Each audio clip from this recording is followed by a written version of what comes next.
आन टीवी के दिलचस्प, मुनफरिद और मजे से भरपूर शोज और ड्रामास देखने के लिए हमारे YouTube चैनल सब्सक्राइब कीजिए और बेल आइकन प्रेस कीजिए।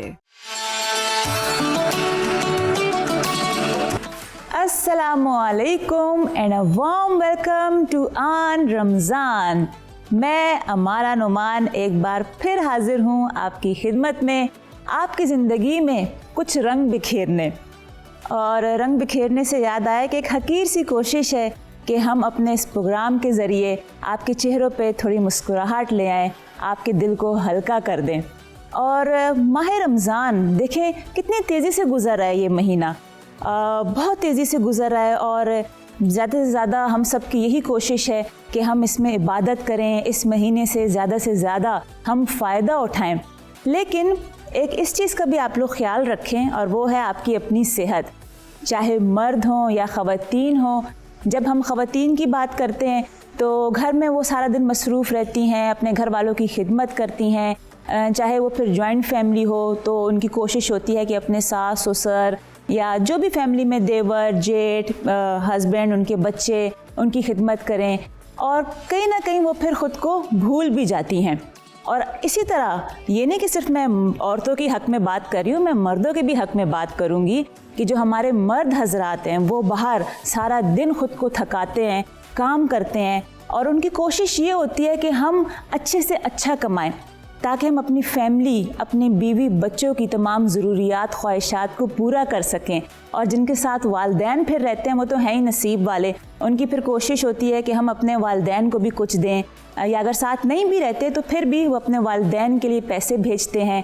तो इन चीज़ों में कभी कभार इन मसरूफियात में हम ख़ुद को भूल जाते हैं और अपना ख्याल बिल्कुल भी नहीं रखते। जब हम अपना ख्याल नहीं रखते तो फिर हम दूसरों का ख्याल भी नहीं रख पाते। ये एक हकीकत है। आप अपनी सेहत का ख्याल रखें, ख़ुद से मोहब्बत करें, ख़ुद की इज़्ज़त करें, ख़ुद की कदर करें। जब आप ख़ुद ठीक होंगे ना तो आप औरों को भी खुद ठीक रखेंगे, अच्छा रखेंगे। और बस यही मेरी कोशिश है कि जब मैं आती हूँ आप लोगों के सामने तो मुझे ये लगता है कि मैं बहुत अच्छी हूँ और अपने आप की मैं ख़ुद बहुत इज़्ज़त और कदर करती हूँ। इसकी वजह यह है कि अगर मैं ख़ुद मुकम्मल हूँ तो मैं आप लोगों की भी इज़्ज़त और कदर कर सकती हूँ। अगर मैं ख़ुद से मोहब्बत करती हूँ तो मैं आप लोगों को भी मोहब्बत दे सकती हूँ। ये खैर छोटी सी बात थी, दिल तो बहुत चाहता है आपसे बातें करने का। और इंशाल्लाह जब तक ये सिलसिला आपके साथ है माह रमज़ान में तो कुछ ना कुछ अपनी दिल की बातें एक सादा अल्फाजों में आपके सामने रखती रहूँगी मैं। और अब हम चलते हैं अपने उस ख़ास एक सेगमेंट की तरफ जहाँ पे यहाँ पे होते हैं हमारे साथ एक बेहतरीन से उभरते हुए टैलेंटेड होम शेफ़ जो शेयर करते हैं अपनी रेसिपीज़, अपनी जर्नी। और आज भी कुछ ऐसे ही अलग से मतलब एक ख़ास हैं जो होम शेफ़ हैं, क्योंकि उनकी स्टोरी थोड़ी अलग है। उन्हें पहले कुकिंग का इंटरेस्ट नहीं था, उन्हें कुकिंग बिल्कुल भी नहीं आती थी। लेकिन वो कहते हैं ना कि जब सर पर पड़ती है तो फिर आ ही जाता है, जब इंसान ऐसी सिचुएशंस में पड़ता है। तो जब उनकी शादी हुई और उनके हस्बैंड खाने के शौकीन निकले, भाई अब बेगम क्या करे। वो कहते हैं ना कि दिल का रास्ता पेट से होते हुए जाता है, शायद कुछ ऐसे ही कहते हैं। खैर जब मैं सोचती हूँ इस बारे में तो मुझे कोई लॉजिक समझ नहीं आती कि दिल यहाँ है पेट यहाँ है। खैर छोड़ देती हूँ इस बात को मैं। लेकिन कहने का मकसद ये है कि उनको पता चला उनके हस्बैंड जो हैं खाने के हैं बहुत शौकीन। तो फिर उन्हें बाद में खाना सीखा अपनी सास से, किताबें वगैरह पढ़ के, अपनी अम्मी से, अपनी बहनों से। खैर वो उनसे ही पूछेंगे कैसे सीखा उन्होंने। और एक बड़ी ख़ास चीज़ जो बहुत मज़े की बनाती है और उनके हस्बैंड को बहुत पसंद है वो है चाइनीज़ बिरयानी। जी हाँ, अब हमने बम्बई बिरयानी, हैदराबादी बिरयानी, कच्चे गोश्त की बिरयानी सुनी है, मटन बिरयानी, चिकन बिरयानी, कोयला बिरयानी, दम बिरयानी, चिलमन बिरयानी, बेतहाशा बिरयानियाँ सुनी है मैंने। लेकिन चाइनीज़ बिरयानी ये मैंने पहली दफ़ा सुनी है। और हम उनसे पूछेंगे कि भाई ये किसकी ईजाद है और इसका तरीक़ा कार क्या है। हालांकि बिरयानी में तो बहुत टाइम लगता है। हम ऐसे ही पूछ लेंगे कि ज़रा इसकी भी रेसिपी शेयर कर दें, क्या राज है इसमें। तो मैं इस तरह करती हूँ, बातें तो बहुत सारी मैंने करनी है। मैं बुला लेती हूँ अपने आज ख़ास होम शेफ़ को और वेलकम करते हैं। प्लीज़ समरीन आ जाइए। अस्सलामुअलैकुम, कैसी हैं आप, क्या हाल है आपका? आप सुनाएं। मैं बिल्कुल ठीक ठाक। और सबसे पहले तो बहुत शुक्रिया आपका, आप हमारे शो में आई, हमारे शो का हिस्सा बनी। और हम सब की तरफ से आपको रमज़ान बहुत मुबारक हो। खैर मुबारक।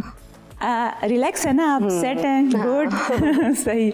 अच्छा मुझे ये पहले बताएं, आपने कुकिंग बाद में सीखी, शादी के बाद। जी। तो आपको क्या पहले से ही पता था कि आपके हस्बैंड खाने के शौकीन है या नहीं, बाद में ही पता चला। मतलब जब रुखसती हो गई फिर पता चला कि हस्बैंड खाने के शौकीन है। जी। अच्छा, तो सबसे पहले क्या चीज़ बनाई थी आपने अपने हस्बैंड के लिए?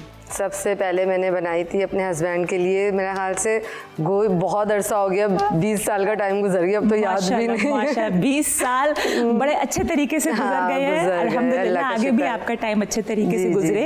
अच्छा, एक और ख़ास बात मैं अपने व्यूअर्स को बताना चाहूँगी कि यहाँ पे आज जो ये हमारे साथ खड़ी हैं हमारे शो में, तो आपके हस्बैंड ने ही आपको इनकरेज किया था। देखें, ये एक बड़ी बात है कि औरत जो है ना सब कुछ कर सकती है जब उसके शौहर का साथ हो उसके साथ। फिर वो कहते हैं ना कि वो पहाड़ भी तोड़ लेगी, वो भी पार कर लेगी। तो मुझे बहुत खुशी हुई कि आपके हस्बैंड ने आपको इनकरेज किया कि आप जाएं यहाँ पे, और ये आपका फर्स्ट एक्सपीरियंस है ऑन स्क्रीन। लेकिन आप माशाल्लाह बहुत अच्छी लग रही हैं। और अच्छा ये मुझे बताएं, आपके कितने बच्चे हैं? मेरे 2 बेटे हैं। अच्छा, 2 बेटे हैं, माशाल्लाह। और बड़े हैं वो आपकी क्या हेल्प करते हैं? मतलब हाँ, बड़े हैं माशाल्लाह से, एक 18 साल का है और एक 15 साल का है। कुकिंग में हेल्प करते हैं, और उन्होंने ही आइडिया दिया था कि मम्मा आप इतने अच्छे खाने बनाती हैं, तो क्या कहते हैं कुकिंग का चैनल ही क्यों ना बना लें। अच्छा, मतलब आपका अपना YouTube कुकिंग का चैनल भी है, और किस नाम से है? Sumera kitchen, Somi kitchen. Somi kitchen के नाम से है। अच्छा, उसमें आप मतलब किस तरह की रेसिपीज शेयर करती हैं, क्या बनाती हैं? मैं नॉर्मली घर के खाने भी उसमें बनाती हूँ, क्योंकि ज़्यादातर लेडीज़ यही परेशान होती हैं कि आज क्या पकाएं, आज क्या पकाएं। तो मैं ज़्यादातर नॉर्मल, वो बहुत मुश्किल है कि आज खाने में क्या पकाएं, तो मैं नॉर्मल रेसिपी डालती हूँ, ज़्यादा कोई झंझट वाली नहीं होती कि इसमें ये डलेगा। घर के सारे मसाले होते हैं और ईजी रेसिपी होती है सारी मेरी ना। अच्छा, हाँ, वो मैं डालती हूँ। तो आप क्या करती हैं, ऑर्डर्स वगैरह भी लेती हैं? जी, ऑर्डर्स भी लेती हूँ मैं। ठीक है, तो आपको जो आप ऑर्डर्स वगैरह लेती हैं तो उसमें ज़्यादातर क्या मतलब आपके फ्रोजन फूड्स होते हैं या फ्रोजन देसी खाने वगैरह भी आप बनाती हैं? हाँ, देसी खाने बनाती हूँ, पर ज़्यादातर आइटम फ्रोजन फूड्स के ही आते हैं ऑर्डर ना। अच्छा। शामी कबाब हैं, नगेट्स हैं, या चिकन स्टिक्स हैं, इस टाइप के। बेहतरीन, ये तो बहुत अच्छी बात है कि अगर ये नगेट्स वगैरह इस तरह की चीज़ घर की बनी हुई हो और फिर बच्चों को आप किसी टाइम भी दे सकते हैं। अच्छा, आज अब ये तो बताएं कि आप क्या रेसिपी बना रही हैं हमारे व्यूअर्स के लिए? आज मैं लेकर आई हूँ नगेट्स, जो बच्चों में भी बहुत फेमस हैं और बड़े भी बहुत शौक से खाते हैं,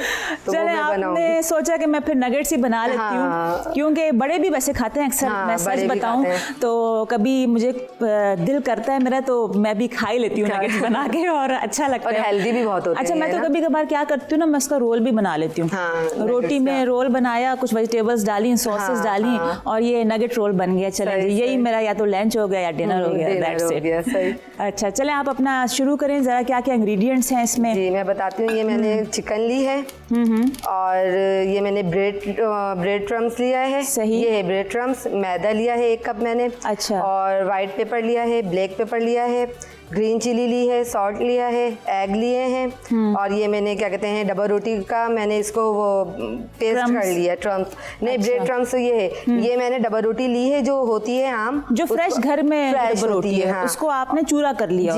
जी। और अब मैं उसको मैंने ये क्या कहते हैं कीमे को मैंने चॉपर में कर लिया था, और अब मैं ये डबल रोटी का चूरा इसके अंदर डाल के और सारे ये इसके अंदर मिलाऊंगी मैं मसाले, आपको बताती हूँ। अच्छा, ये जो हरी मिर्चें हैं, अगर फर्ज करें बच्चों के लिए हम बना रहे हैं और हम चाहें ना डालें, कर दें, ये ना भी डालें तो कोई फर्क, ये तो खाली टेस्ट के लिए होती है कि हल्का सा फ्लेवर आ जाता है, तो बहुत मजे की लगती है फिर ये। अच्छी तो लगती है, लेकिन छोटे बच्चे भी शौक से खाते हैं ना। ये सही से चॉपर नहीं हुई है, वरना ये एकदम चॉप हो जाती है ना, तो फिर सिर्फ टेस्ट आता है इनका, ये वो नहीं होती है, मिर्चें नहीं लगती है। चलें, आप साथ साथ इसमें मसाले भी डालना शुरू करें। मैं बताती हूँ आपको। अभी आप सारे इंग्रेडिएंट्स ऐड कर देंगी ना इसमें? सिर्फ ये इन तीनों के अलावा। ठीक है, चलें आप करें, लेकिन मैं थोड़े और भी सवालात पूछती हूँ।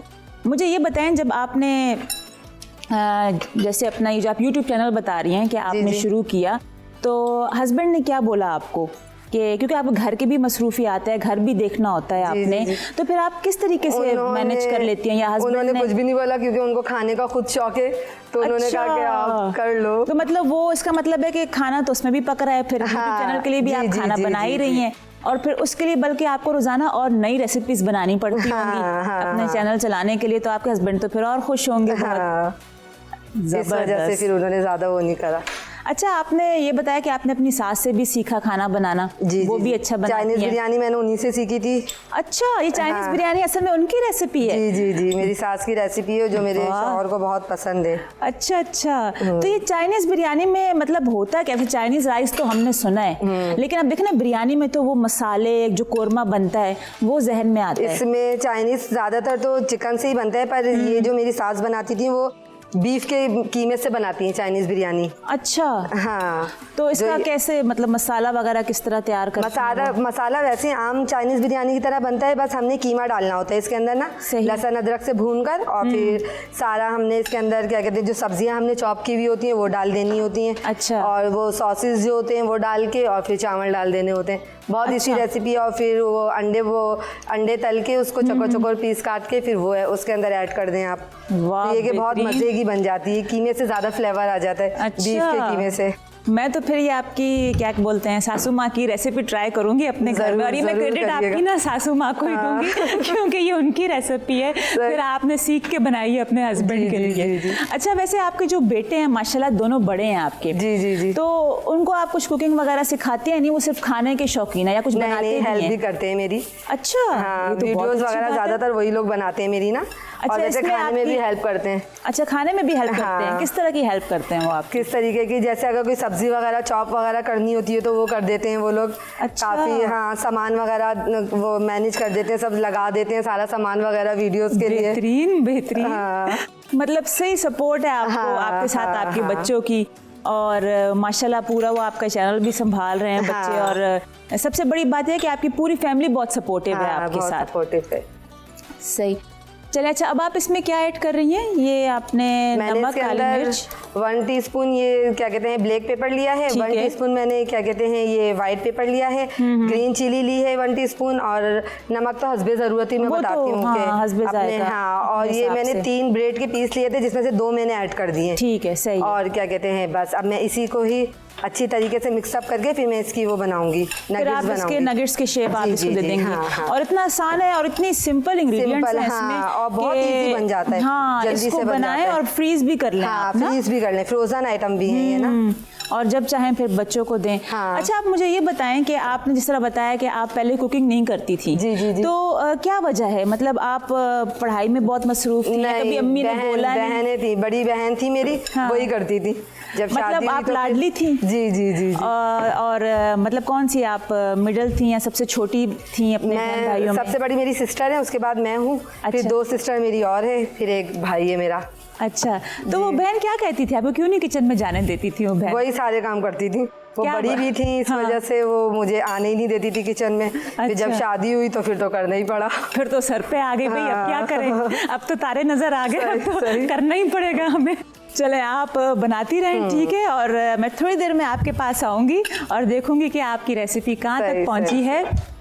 और आप देख रहे हैं कि आज बड़ी एक ज़बरदस्त सी होम शेफ़ हमारे साथ है और बड़ी इंटरेस्टिंग सी स्टोरी है इनकी। ऐसे ही होता है कभी कभार। अब अगर मैं अपनी भी सच बात बताऊं, आज मैं अपना भी एक राज फाश कर ही देती हूँ कि मुझे भी कुकिंग नहीं आती थी, शौक़ बहुत था लेकिन कभी की नहीं मैंने।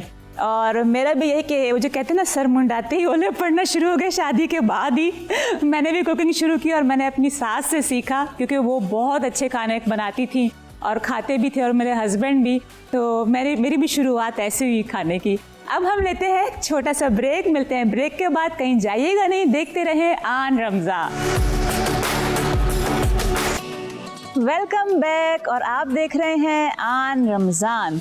और अब बड़ा ही बेहतरीन सा सेगमेंट जिसका मुझे भी बहुत इंतज़ार होता है और आपको भी, जिसमें हम बात करते हैं अपने हेल्थ एक्सपर्ट डॉक्टर वजाहत से, जो अपनी हेल्थ टिप्स हमारे साथ शेयर करते हैं।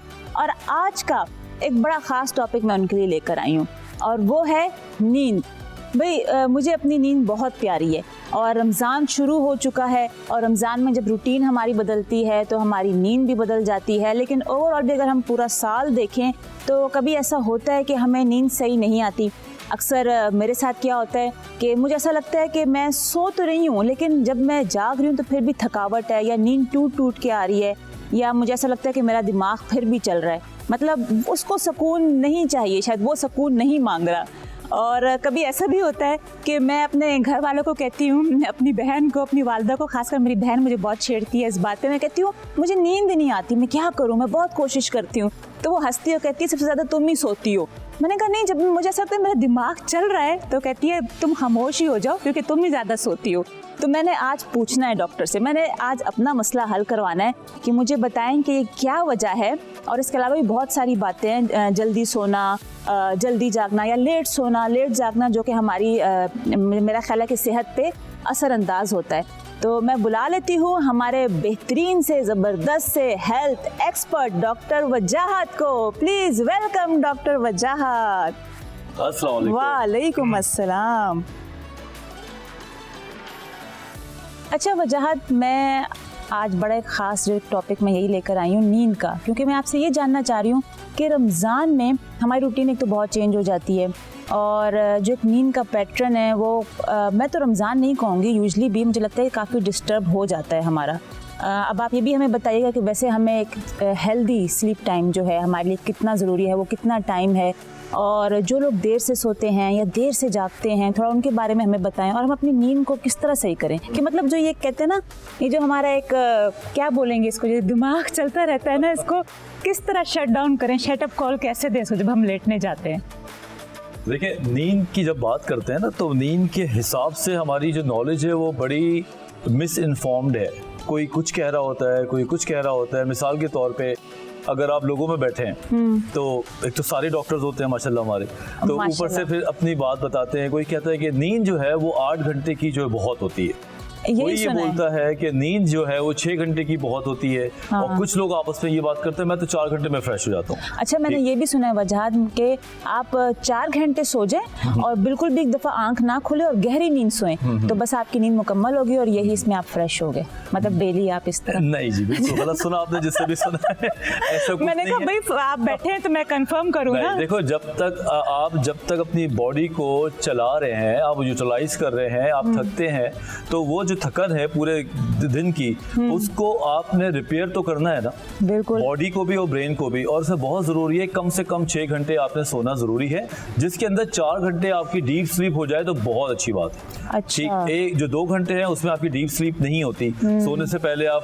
ख्वाब खरगोश की नींद लेते हैं, ड्रीम्स देख रहे होते हैं, आपकी अपनी डिजायर्स की बात चल रही होती है। उठने से पहले आप वापस जो है वो जागने वाली पोजीशन में आते हैं। इस बीच में आपकी 4 घंटे की अगर नींद जो डीप स्लीप में चली जाए तो फिर आप बहुत फ्रेश फील करते हैं सुबह उठने के बाद।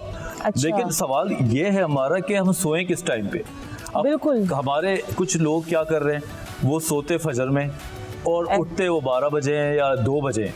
वो कहते हैं कि हम तो 8 घंटे सो रहे हैं लेकिन हम फ्रेश नहीं है। भाई ये कोई टाइम सोने का है नहीं। मतलब खास कर रमजान में अगर हम देखें तो वो सहरी करने के बाद लेटते हैं और मतलब मेरा ख्याल में जोहर से कुछ टाइम पहले वो उठते हैं, ऐसा हिसाब है। आप तो मेरी बात तो नहीं कर रही है कहीं? अच्छा मैंने आपकी बात, इस वक्त रमजान में तो देखिए कंसेशन मिल जाता है सबको, क्योंकि रमजान में तो आपको पता है कि हमारे हालात क्या हो रहे होते हैं। हाँ, और मैं भी उसमें से एक सर्वाइवर ही हूँ कि क्या बोले, बस मैंने लगता है कोई गलत बात कर दी, मैंने दुखती रख पे हाथ रख दिया। जी हाँ बिल्कुल, लेकिन मेरे ख्याल से देखिए it's a festival, beautiful festival. एक टाइम है, थोड़ा सा टाइम है, और हमारी जॉब की नौयत भी नहीं है कि हम सुबह उठ के जा रहे हो। तो ठीक ये 1-8 महीना आप थोड़ा सा आगे पीछे कर सकते हैं, जिसमें भी मैं आपको बताऊं, बीइंग अ डॉक्टर मैं आपको बताता हूं कि सुबह सहरी से पहले और रात को 12 बजे के बाद सही एटलीस्ट 2 घंटे तो सो जाए। अच्छा। ठीक है, एक नैप ले लें 2 घंटे की या 1 घंटे की, जिससे आपका जिस्म जो है, जो आपने खाया हुआ होता है अफ्तारी में,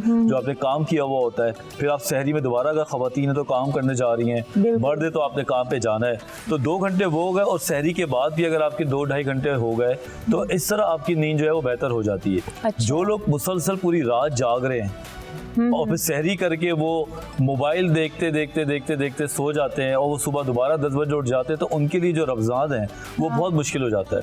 ना उनका मूड अच्छा होगा, अच्छा। ना उनके अंदर ताकत होगी, ना उनके अंदर काम करने का जो मज़ा होता है वो होगा, बल्कि वो कोई भी बात कर रहे होंगे तो चिड़चिड़े हो रहे होंगे। अच्छा वजाहत, देखें आप बात कर रहे हैं रमज़ान की, लेकिन मैं तो ये बोलूँगी कि रमज़ान के अलावा भी पूरा साल अगर हम देखें तो एक ऐसा गैजेट हमारे हाथों में आ गया है कि जब हम सोने जाते हैं तो वो लाजमी हम पकड़ते हैं, और जब तक हम उसको देखें नहीं तो उसके बगैर मुझे लगता है कोई आजकल सोता नहीं है। और बल्कि ये भी एक अलमिया है आजकल कि जब हम सुबह उठते हैं तो उठते साथ ही सबसे पहले हम अपना मोबाइल लेते हैं और उसको हम लोग वट एवर जो भी वो लोग फेसबुक या इंस्टाग्राम चेक कर रहे होते हैं, सोशल मीडिया, तो वो हम पहले चेक करते हैं, उसके बाद हम बाकी के सारे काम करते हैं। तो सिर्फ ये रमज़ान में तो नहीं, तो ओवरऑल पूरे साल इस तरह की रूटीन है। देखिए बेसिकली हमारे जो मेजॉरिटी है ना वो इतनी अक्लमंद नहीं होती है, वो काम कर रही होती है जो दुनिया कर रही होती है, ठीक, वो लोगों को फॉलो करके सीख रहे होते हैं। अच्छा। वो ना तो किताब से पढ़ते हैं, ना वो कोई एकेडमिक इंफॉर्मेशन लेते हैं, ना वो जिद्दत से वाबस्ता होते हैं। तो पाकिस्तान हो या दुनिया हो, मेजॉरिटी वही है जो एक दूसरे को देख के भेड़ चाल चल रही होती है। ये जो आप बता रही हैं ये कॉमन फिनोमिना है जो कि बिल्कुल गलत है। और किताबें क्या कहती है, हमने क्या सीखा किताबों में, अपने पेशेंट्स को क्या बताते हैं कि जब आप सोने जा रहे हो मोबाइल आपके दस्तरस से बाहर हो। अच्छा, ठीक है, कम से कम वो इतना दूर रखा हुआ हो कि अब आप लेट गए तो मोबाइल आपके हाथ में ना आ सके। आप चाहे अंदर से आप जितना तड़प रहे हो कि मतलब मैं उठा लूं, देख लूं, यूज मोबाइल कर चार्ज लूं पे लगा दें, या इतना दूर है कि आप देख रहे हो और आपने कहा छोड़ो यार अब कौन उठाए मोबाइल, मैं लेट जाता हूँ। तो क्या होता है कि इसके बाद आपकी नींद के सिग्नल्स आना शुरू हो जाते हैं। लेकिन अगर आप मोबाइल को जिस तरह वो ड्रिप लगी हुई होती है ना, पेशेंट की यहाँ से नस से जा रही होती है ड्रिप, इस तरह मोबाइल चार्जर में लगा हुआ होता है और वो सीधा आपके नसों में आके यूं पकड़ा हुआ होता है, तो वो खून चूस रहा होता है आपका बेसिकली। अब ये बात हम बता के लोगों को थक गए कि जब आप सोने जाएं या उठें तो मोबाइल आपके हाथों से दूर है, तो क्या होगा, आपको ऑटोमेटिकली थोड़ा सा अच्छी सूरतें पढ़ लेंगे, आयतें पढ़ लेंगे, बेड से जल्दी उठ जाएंगे, विच इज वेरी इंपॉर्टेंट। कि हम जब उठ के बिस्तर पे लेटे रहते हैं तो हमारा जिस्म जो है वो लेजी हो रहा होता है। जब आप मोबाइल दूर रखते हैं तो आपका दिमाग में 2-4 बातें आती, चलो मैं मुंह धो लूं, चलो मैं वजू कर लूं, आज रमजान चल रहा है, ऐसा ही है, बिल्कुल। और मोबाइल उठाने की भी एक जुस्तजू होती है जो कि आपको बिस्तर से खड़ा कर देती है। अब ये बड़ी खूबसूरत सी साइंस है जिसको हम कहते हैं स्ट्रक्चर मोटिवेशन। ऐसा स्ट्रक्चर अपना बनाए जो आपको मोटिवेट कर रहा हो चीजों के लिए। अच्छा, नहीं तो बहुत आपने बेहतरीन बात की। अच्छा, थोड़ा सा ये भी बताएं कि जो हमें एक नींद अक्सर टूट के आती है, इसकी क्या वजह है? मतलब जैसे बेख्वाबी बोलें या ऐसा लगता है कि बार बार आंख खुल रही है, तो ये क्या वजह है? मतलब ये ज्यादा काम करने की वजह है या हम सोचते बहुत हैं, क्यों इस तरीके से होता है? कोई एक वजह नहीं है, इसकी पूरी वजूहात है। अगर हम इससे बात करें तो मेरे ख्याल से हमें बहुत टाइम चाहिए, लेकिन मैं मोटी मोटी बातें बता दूं। नंबर 1, सोने से पहले चाय पीने से नींद खराब हो जाती है। सोने से पहले कॉफी पीने से नींद खराब हो जाती है। फिजी ड्रिंक्स लेंगे आपकी नींद खराब हो जाएगी। लेट नाइट एक्सरसाइज करेंगे आपके वो केमिकल्स सिक्रीट हो जाते हैं जो आपकी नींद वैसे तो एक्टिव कर देते हैं लेकिन नींद खराब कर देते हैं। आपका ब्रेन लेट नाइट एक्सरसाइज नहीं करनी चाहिए। चाहे वो रमजान हो, लोग आजकल मैं देख रहा हूँ जिम में 2-2 बजे जा रहे हैं, 1-1 बजे जा रहे हैं, तो वो इतना ज्यादा एनर्जेटिक हो जाते हैं, उनका डोपामीन इतना सिक्रीट हो चुका होता है कि उनको फिर नींद नहीं आती है, उनका दिमाग फिल्मों की तरह चल रहा होता है। तो इस चीज को थोड़ा सा नजर सानी करने की जरूरत है। चौथी बात, चाहे खवातीन हो, बहानेबाज हो, रोटी बना ली एक्सरसाइज हो गई, हांडी बना ली एक्सरसाइज, भाई ये कोई एक्सरसाइज नहीं होती। मैंने बच्चों को देख लिया एक्सरसाइज, अक्सर मैं भी कभी ऐसे बहाने करती हूँ। सब पता है। अच्छा, इस बार आपने लगता है बदला लिया, पहले जो मैंने बात की थी ना, आपने कहा मैं भी घुमा के जरा बदला ले लूं, पूरा कर लूं, हिसाब बराबर कर लूं। नहीं, एक्चुअली मैंने देखा है खवातीन से बात करें कि आप 20 मिनट वॉक करें तो कहती है डॉक्टर साहब मैं तो किचन में बड़ा काम करती हूँ, ऐसे ही है, मैं तो यहाँ जाती हूँ किचन, इतना सा किचन है उसमें कितना काम हो जाएगा भाई। और फिर अगर आप यंग हैं, आप में एनर्जी है, 40-50 साल से कम है, तो आपको कम से कम 4000 स्टेप्स रोज लेने होते हैं। अच्छा। चल के, वॉक करके, तब आपका जिस्म एलिजिबल होता है नींद अच्छी करने की। जब आप थकेंगे ही नहीं तो आपको नींद नहीं आएगी। तो मर्दों को भी और औरतों को भी इस बात का एहसास करना जरूरी है कि कोई भी दुनिया के काम कर लें, कम से कम 20 मिनट वॉक कर लें, फिर आप देखिए नींद अच्छी आएगी। और फिर रमजान से मुतालिक इशा की नमाज एक मेडिटेशन से कम नहीं है। इशा में 17 रकातें होती हैं, अगर आप पूरी रकातें पढ़े तो 17 है, और वो एक मुकम्मल एक्सरसाइज है। ठीक है, आप इतनी बस सुजूद में जाते हैं, उठते हैं, बैठते हैं कि आपकी बॉडी थक जाती है, फिर रूहानियत भी आपकी बेदार हो जाती है, स्टमक का खाना आपका नीचे उतर चुका होता है, उसके बाद नींद अच्छी आती है। लेकिन ये सारे काम पढ़े लिखे लोगों के, हमारा, मैं बड़े दिल से कहता हूँ, तकलीफ में कहता हूँ कि हम वही करते आ रहे हैं जो हमने देखा या जो हमने सीखा, हमने उसको मॉडिफाई नहीं किया। तो नींद अच्छी होगी तो जाहिर सी बात है फिर सुबह भी अच्छी होगी, और जब सुबह अच्छी होगी तो आपका मिजाज भी अच्छा होगा। बिल्कुल सही, और मिजाज तो हमारा अच्छा कर दिया है डॉक्टर बजाज ने अपनी ज़बरदस्त सी हेल्थ टिप्स शेयर करके। लेकिन अब मैं जा रही हूँ अपने किचन में और ये देखने कि जो आज हमारे होम शेफ़ थे हमारे साथ, वो अपनी एक रेसिपी बना रही थी, हम सबके साथ शेयर कर रही थी, और वो रेसिपी कहाँ तक पहुँची, और वाह ज़बरदस्त, बेहतरीन, क्या बेहतरीन प्रेजेंटेशन किया आपने, और ये नगेट्स कितने अच्छे लग रहे हैं। इवन जो इसका साइज़ है बिल्कुल परफेक्ट है कि जो एक होना चाहिए, जो लंच बॉक्स में भी बच्चों को इजीली हम दे सकते हैं। और आप बताएं आपका कैसा एक्सपीरियंस रहा? वैसे बहुत अच्छा रहा। अच्छा रहा आपको? बहुत अच्छा, क्योंकि आपका फर्स्ट एक्सपीरियंस था इस तरह ऑन द स्क्रीन आना, और मुझे भी लगता है कि आपके बच्चे आपको देख के बहुत खुश होंगे, आपके हस्बैंड आपको देख के बहुत खुश होंगे ना। सही सही। और अच्छा, आप ये बताएं कि आपका वैसे क्या एम है अपनी इस कुकिंग को लेके? आपने क्या सोचा है आगे, आप क्या करना चाहती हैं? अभी तो फिलहाल तो कुछ नहीं सोचा हुआ, बस करने में लगी हुई हूँ कि बस मतलब अभी आप कोशिश कर रही हैं? कोशिश कर रही हूँ। थोड़ा बहुत आपने अपना एक जो बताया कि आप फ्रोजन फूड्स अपना सेल कर रही हैं और अपना यूट्यूब चैनल चला रही हैं। तो देखिए वही बात है, कोशिश हमेशा छोटे से ही शुरू होती है और फिर वो करते करते हम इतनी ऊंचाइयों तक पहुंच जाते हैं। बस बात ये होती है कि हिम्मत ना हारें, अपना एक हमारी उम्मीद अच्छी होनी चाहिए, हमारे रब से यकीन कामिल होना चाहिए हमारा। और वैसे भी हमारी बहुत सारी दुआएं हैं आपके साथ कि अल्लाह आपको बहुत कामयाब करे आपके मकसद में। और जिस तरह से आपके हस्बैंड और आपके बच्चे आपका साथ दे रहे हैं, आपको सपोर्ट कर रहे हैं ना, आपको फिर डरने की ज़रूरत नहीं है। और आप अपने खाने बनाती रहें, अपने हस्बैंड को खिलाती रहें। तो खैर माशाल्लाह आप एक्सपर्ट हो गई हैं है ना। और आप वैसे कुछ कहना चाहेंगी हमारी उन खवातीन को जो घर में हैं और जो कुछ करना चाहती हैं लेकिन घबराती हैं? कोई मैसेज देना चाहेंगी आप? नहीं, घबराने की तो कोई बात ही नहीं है। हाँ, कहते रही हूँ, घबराने की तो कोई बात ही नहीं है भाई। ये हमारा खाना ही है जो क्या कहते हैं सबके लिए हम करते हैं। ये क्या मतलब यही हमारी इज्जत है। हाँ। जो हम इतनी मोहब्बत से बनाते हैं और हमारी पहचान भी इसी से, ये खाने से। अब देखें आप हमारे यहाँ पे आज इस प्लेटफॉर्म पे खड़ी हैं किचन में और आपने सबके साथ अपनी रेसिपी शेयर की है आपने, और पूरा पाकिस्तान आपको देख रहा है, हर कोई आपको देख रहा है। इससे बड़ी बात क्या है। बहुत शुक्रिया वंस अगेन। और मालिक करीम आपको बहुत, मैं क्या कहूँ कि हमारी टीम की बहुत सारी दुआएं हैं कि आप कामयाब हो, आपके लिए आसानियाँ हो, आप खुश रहें, आबाद रहें, हंसती मुस्कुराती रहें आप। और आपका बहुत शुक्रिया आप हमारे शो पर आई, हमारे शो का आपने टाइम दिया और हमारे शो का हिस्सा बनी। Thank you so much, thank you so much.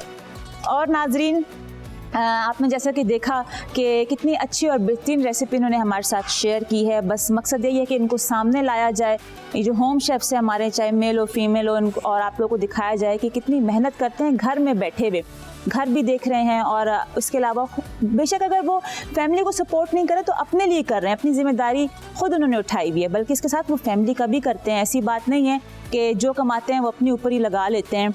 और बस ये अल्हम्दुलिल्लाह मुझे खुशी इस बात की है कि हम इस एक जो छोटा सा मकसद जो हम लेकर आए हैं, हम उसमें काफ़ी हद तक कामयाब हो रहे हैं। क्योंकि आपके फीडबैक से हमें ये मालूम होता है कि आप हमारे सेगमेंट को, बल्कि पूरे जो हमारा ये शो है आन रमज़ान को, आप बहुत पसंद कर रहे हैं। और हमें यही आपकी मोहब्बत चाहिए हमें। और इसके साथ ही मैं ये कहना चाहूँगी कि अक्सर लोग ये समझते हैं कि फूड पैंडा से अगर हम ऑर्डर करेंगे तो उनको एक्सपेंस पड़ेगा, और अक्सर वो डर जाते हैं कि नहीं हमें ऑर्डर नहीं करना चाहिए। लेकिन फूड पैंडा ने जो अपना होम शेफ़ का प्रोग्राम जो पूरा बनाया है, सब चीज़ों को, मतलब आपके कारोबार को चाहे छोटा हो बड़ा हो, और हर चीज़ों को सामने रखते हुए, जहन में रखते हुए बनाया है। आप वहाँ पे जाएं और आप जिस कैटेगरी में भी जाके, मतलब आप जो भी ऑर्डर करना चाहते हैं, बहुत अफोर्डेबल प्राइस है वहाँ पे, ऐसी कोई बात नहीं है। और अपने लिए घर का खाना मंगवाएं, आप अपनी फैमिली के लिए मंगवाएं। और रमज़ान का महीना है, अपनी फैमिली को थोड़ा आसानी दें। कभी इफ्तार में भी मंगवा लें, बल्कि आप सहरी में भी मंगवा सकते हैं। आप सहरी में ऑर्डर करें और सहरी करवाएं फूड पैंडा से अपनी फैमिली को, वो भी खुश हो जाएंगी और आपका भी आगे का दिन अच्छा गुजरेगा। तो इसके साथ ही अब टाइम होता है ब्रेक का, कहीं जाइएगा नहीं, मुझे यकीन है आपको हमारे साथ बहुत मज़ा आ रहा है, हमें भी बहुत मज़ा आ रहा है आपके साथ। मिलते हैं एक ब्रेक के बाद, देखते रहें आन रमज़ान।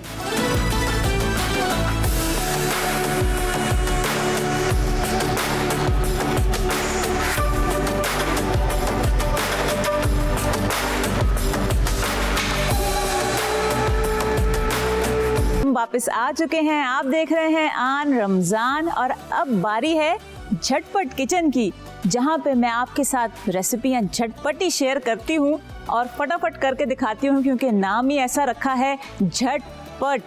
तो आज झटपट में हम क्या करने जा रहे हैं, आज मैं आपके साथ रेसिपी शेयर करूंगी वेजिटेबल पास्ता चाट। हाँ, यही नाम है इसका, वेजी पास्ता चाट बोल दें, वेजिटेबल पास्ता चाट बोल दें, जो आपको आसान लगता है आप वो बोल दें, आसानी करें अपने लिए। और यहाँ पे आप देख सकते हैं कि बहुत सिंपल इंग्रेडिएंट्स हैं। सब्जियाँ जो मेरे पास यहाँ पे मौजूद थी, जिसमें ये चुकंदर है, प्याज है, यहाँ पे शिमला मिर्च है। अच्छा, मेरे पास ये ऑरेंज और ये ऑरेंज बेल पेपर भी थी, इसलिए मैंने यूज़ कर लिया। अगर आपके पास ना हो तो कोई इशू नहीं है। यहाँ पे या आप टमाटर ले लें, उसके जो देखें बीज निकाल लीजिएगा। यहाँ पे आगे मेरे पास ये येलो कलर की बेल पेपर, शिमला मिर्च, जो भी आप कहें इसको, तो ये भी मेरे पास थी। मैंने कहा मैं ये भी यूज़ कर लेती हूँ क्योंकि इसका कलर बहुत अच्छा आएगा। और सिंपली हरा धनिया है, पुदीना है, और यहाँ पे हमारे पास बाकी जितने भी इंग्रेडिएंट्स हैं ओवरऑल ये घर में बहुत इजीली अवेलेबल होती हैं।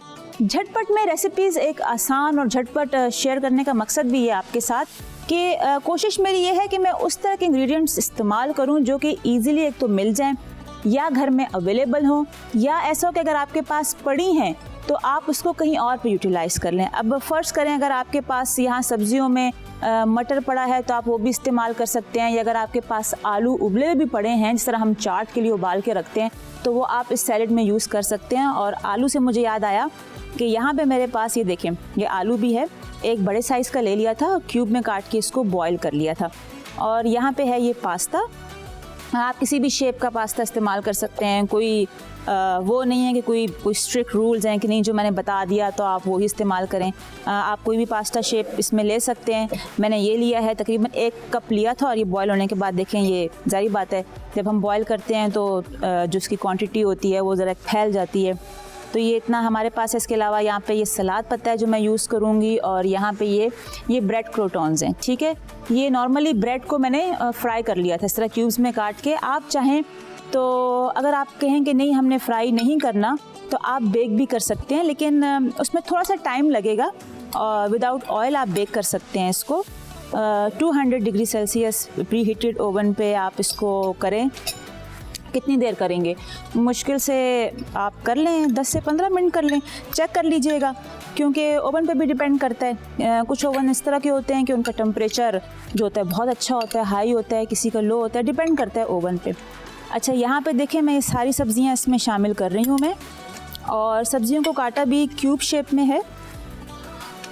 और ये बन रही है बड़ी ज़बरदस्त डिफरेंट सी, क्या बोलेंगे इसको, आप लोग क्या नाम देना चाहते हैं ये बताएं। आप लोग होते तो क्या बोलते, वेजी पास्ता चाट या वेजी पास्ता सैलेड? चले, मैंने आप पे छोड़ा, इस दफ़ा आप लोग नाम दें, बनाएं और अपने घर में अपना नाम लगा दें। और क्या, इसी में ही तो मज़ा है। अच्छा, ये हरा धनिया है, थोड़ा सा मैं इसमें शामिल कर रही हूँ, बाकी थोड़ा सा मैं रोक लूँगी और मैं एंड में जब प्रेजेंटेशन करूँगी तो मैं इसके ऊपर ऐड करूँगी। अच्छा लगता है, थोड़ा प्रेजेंटेशन का भी ख्याल रखना चाहिए हमें। साथ ही और क्या चीज़ रह गई हमारे पास, रह गए हैं ये आलू उबले हुए, ये मैं इसमें शामिल कर लूँगी। और यहाँ पे आप देख सकते हैं मेरा बाउल कितना भर चुका है। और अब जब मैं इसको मिक्स करूँगी ना तो अब पता चलेगा कि मैं कैसे इसको मिक्स करती हूँ। आप लोग ये गलती ना कीजिएगा। देखें किचन में ऐसी छोटी छोटी चीज़ें होती हैं ना, तो देखिए अब हम भी इंसान है ना, यही तो नॉर्मल है और क्या। अब देखें मैंने बाउल भर दिया है और अभी बाकी के मसाले इसमें ऐड करने हैं मैंने। ये देखें इसमें मैंने डाला ऑरिगेनो का बहुत अच्छा टेस्ट आएगा। अच्छा, मैं ज़रा इस तरह डाल रही हूँ कि मुझे इस तरह ज़्यादा सही लगता है। और यहाँ पे है ये नमक, ये नमक इसमें शामिल कर दिया। और ये है लेमन जूस, ये इसमें शामिल किया। ओहो क्या ज़बरदस्त। ये है हॉट सॉस, ये इस तरह इसमें शामिल कर लें। और यहाँ पे है ये मेयोनीज़। अच्छा, आप वैसे मेयोनीज़ देखें बहुत कम इस्तेमाल कर रहे हैं तो कर लीजिएगा, कोई बात नहीं। अच्छा लगता है, एक टेस्ट फ्लेवर अच्छा आ जाता है इससे। और अब बारी है इसको मिक्स करने की। और आप लोग भी सोच रहे होंगे कि शेफ़ हमारा ने क्या किया है, देखें ज़रा। और कैसे मिक्स करेंगी, आराम आराम से करूँगी, प्यार प्यार से करूँगी और हो जाएगा मिक्स। ये देखें इस तरह से इसको मिक्स कर लिया। और अब इसको मैं प्रेजेंट करती हूँ, निकालती हूँ। बिस्मिल्लाहिर्रहमानिर्रहीम। साथ साथ बाउल को भी मैं घुमाती जाऊँगी ताकि ज़रा अच्छी तरह से मिक्स हो जाए। ये देखें खैर तो इसको आप ऐसे भी प्रेजेंट करें, कितना अच्छा लग रहा है ना, कलर्स कितने अच्छे लग रहे हैं इसके। चलें जी, अब मैं प्लेट उठा लेती हूँ जिसमें मैंने इसको प्रेजेंट करना है। मैंने इसको, ये देखें कितनी खूबसूरत प्लेट है, आपको नज़र आ रही होगी। मैंने यहाँ पे इसको सिंपल सा सजा लिया है। क्या किया है, कुछ भी नहीं, बस ये खीरे हैं, इसका एक रिबन सा बना लिया और वो रखा। साथ में आप ये मेयोनीज़ ले लें, उसमें आप कोई भी कलर ऐड कर लें और डॉट्स वगैरह दे दें। अच्छा, प्लेट को लाजमी साफ़ कर लें जब भी आप प्रेजेंट करें, इस तरह से। और ये देखें, ये ज़बरदस्त सा जो सैलेड है, आप चाहें तो बाउल में भी इसको प्रेजेंट कर लें, लेकिन मैंने थोड़ा सा इस तरह करके दिखा दिया है। और उम्मीद करती हूँ आपको हमारी ये रेसिपी पसंद आई होगी। ज़रूर शेयर कीजिएगा, अपना फीडबैक दीजिएगा। झटपट बन गई, शेयर कर दी। और अब हम ले रहे हैं एक छोटा सा ब्रेक। मिलते हैं एक ब्रेक के बाद, देखते रहें आन रमज़ान।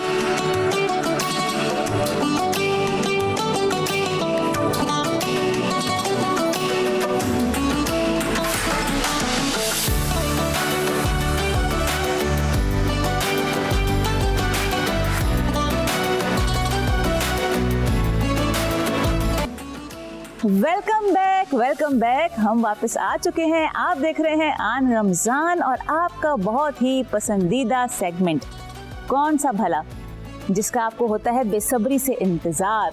और हमें भी होता है बेसब्री से इंतज़ार, क्योंकि यहाँ पे होते हैं एक खास। वैसे आज आप बहुत एक्साइटेड लग रहे हैं। मैंने खास से मैं आ गई आपकी तरफ, क्योंकि आज आपकी एक अलग ही खुशी है चेहरे पे। उसकी वजह क्या है? को रीड कर लिया है, क्योंकि आई एम सुपर एक्साइटेड। क्यों? खास तौर पे क्योंकि जो आज हमारे जो सेलिब्रिटी गेस्ट हैं, हाँ? वो बजाते खुद मुझे बहुत पसंद है। उनका काम बहुत अच्छा है और उनकी जो इंसाइट है फिटनेस के मामले में वो बहुत अच्छी है। तो जब मुझे मेरे जैसे लोग मिलते तो आई फील सो गुड। अच्छा, मतलब वो आपकी तरह हैं, आपकी तरह फिट हैं, मतलब और आपकी तरह गुड लुकिंग है, या क्या बोलूं, ज्यादा है यार। ये बहुत अच्छी बात की कि गुड लुकिंग है। एक्चुअली सही बात यही है कि एक ड्रामा आर्टिस्ट जिसकी और भी चीज़ें हैं, होस्टिंग भी हो, और जनाब जिस चीज़ में उन्होंने काम किया वो हिट हो गया, और तमाम चीज़ें जो हैं वो एक एक करके लोहा बनवा लिया। तो जैसे हम उनके फैंस होंगे ना, बाकी में मैं भी बहुत बड़ी फैन हूँ उनकी। हाँ, तो मेरा ख्याल से मैं बुला लेता हूँ। हमारे जो नाजरीन है वो भी क्यूरियोसिटी में जा रहे होंगे कि ये कौन है। जी जनाब, तो हमारे साथ हैं नूर Hasan. Please welcome.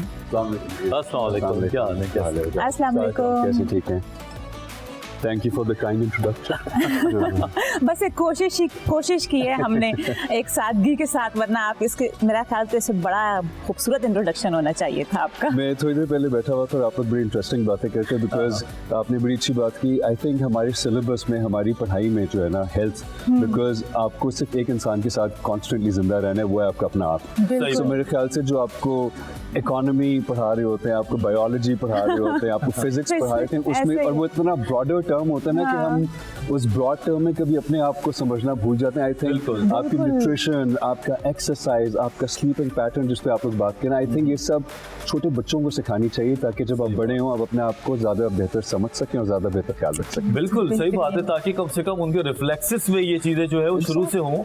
Life style ही उनका यही है कि भाई हमने ये सोना है, हमने ये उठना है। उनको सिखाने के बजाय उनको आप शुरू से उनके बॉडी में, उनके ब्लड में डालते हैं। बिल्कुल। आपका स्लीप पैटर्न कैसा रहा शुरू से? कहाँ पे खराब हुआ, कहाँ पे सही हुआ? और आजकल जैसे रमज़ान चल रहा है। आपने एक बड़ी अच्छी बात की। आपने बताया कि हम लोग एक स्ट्रक्चर में रहते हैं, और वो स्ट्रक्चर, वो कल्चर हर दफ़ा ज़रूरी नहीं है ठीक भी हो कि जस्ट बिकॉज ज़्यादा लोग उस पर बिलीव करते हैं तो आप उसको मानना शुरू कर दें। आपने सवाल पूछा कि where am I in my life. मैंने बहुत स्टडी भी करता हूँ, पढ़ता भी रहता हूँ। आई थिंक सबसे इम्पॉर्टेंट चीज़ ये है कि आपको अपनी बॉडी को सुनना चाहिए। सही बात। हमें क्या सिखाया, जिस तरह हमें बचपन से सिखाया गया, नाश्ता करना है, दोपहर का खाना खाना है, रात का खाना है। अब भूख लगे ना लगे, आपकी बॉडी को चाहिए नहीं चाहिए, आप क्या करते हैं, आपने अपने वो 3 मील्स पूरे करते हैं। बस वो खाना लाजमी है हमने। अनदर थिंग, हमें जैसे आई एम श्योर आपको ज़्यादा बेहतर पता होगा, हमें सिखाया जाता है बस एक खास टाइम पे सो जाएं और एक खास टाइम पे उठ जाए। आपकी बॉडी हर रोज एक मुख्तलिफ एंगल से काम करती है। बिल्कुल। वो आप उसको टाइम में, अब मैं एक डॉक्यूमेंट्री देख रहा था which I really love. There is this island, Greek island है, उसका नाम है अकारिया। वहाँ पे आजकल रिसर्च हो रहा है, वहाँ पे दुनिया में सबसे ज़्यादा इंसानों की उम्र है। सो अब लोग सबसे ज़्यादा प्रैक्टिस कर रहे हैं, वहाँ पे जा रहे हैं, उसको स्टडी करना चाह रहे हैं कि सबसे ज़्यादा कैसे है। अबाउट 100+ उनका एवरेज पर्सन है, और खाली लाइफ भी नहीं है, उनको डायबिटीज़ नहीं है, उनको कैंसर्स नहीं है, उनको हार्ट डिजीजेस नहीं है। So people are healthy lifestyle और इनिशियली उनकी उम्र बहुत बड़ी बात। लोगों को इनिशियली ऐसे लगा कि अब तो खैर वो जीन्स में भी उनके आगे तो जेनेटिकली भी वो लोग काफी स्ट्रांग हैं। उनकी जब डॉक्यूमेंट्री में देखी उसमें मुझे 3-4 चीजें समझ आई। अच्छा। जो मुझे रियलाइज हुआ कि हम लोग तो वो चीजें बड़े अरसे से बहुत ही गलत कर रहे हैं। उनका फर्स्ट चीज ये है, बिकॉज इट्स अ छोटा सा आइलैंड, वो दुनिया से बिल्कुल अलग कट के हैं। सही। वहाँ पे क्लॉक नहीं है। There's no clock. There's no 8 o'clock. There's no 12 o'clock. वो सूरज को देखते हैं। अच्छा, और उनके लाइफ बहुत इजी है। एक तो वो बार्टर पे बिलीव करते हैं कि आप जो उगा रही हैं वो मैं यूटिलाइज कर लूँगा, मैं जो बना रहा हूँ आप यूटिलाइज कर लें। अब वहाँ पे दिन के 2 टाइम्स होते हैं, एक होता है वर्क टाइम और एक होता है लेजर टाइम। अच्छा। Relaxation time. जब भी आपकी आंख खुलेगी आपका काम शुरू हो गया। अब हो सकता है मैं आप एक जगह पे काम करें, आपकी आंख 10 बजे खुली, आपकी आंख 12 बजे खुली, उनका क्योंकि टाइम का कॉन्सेप्ट नहीं है, वो बॉडी को लिसन करते हैं।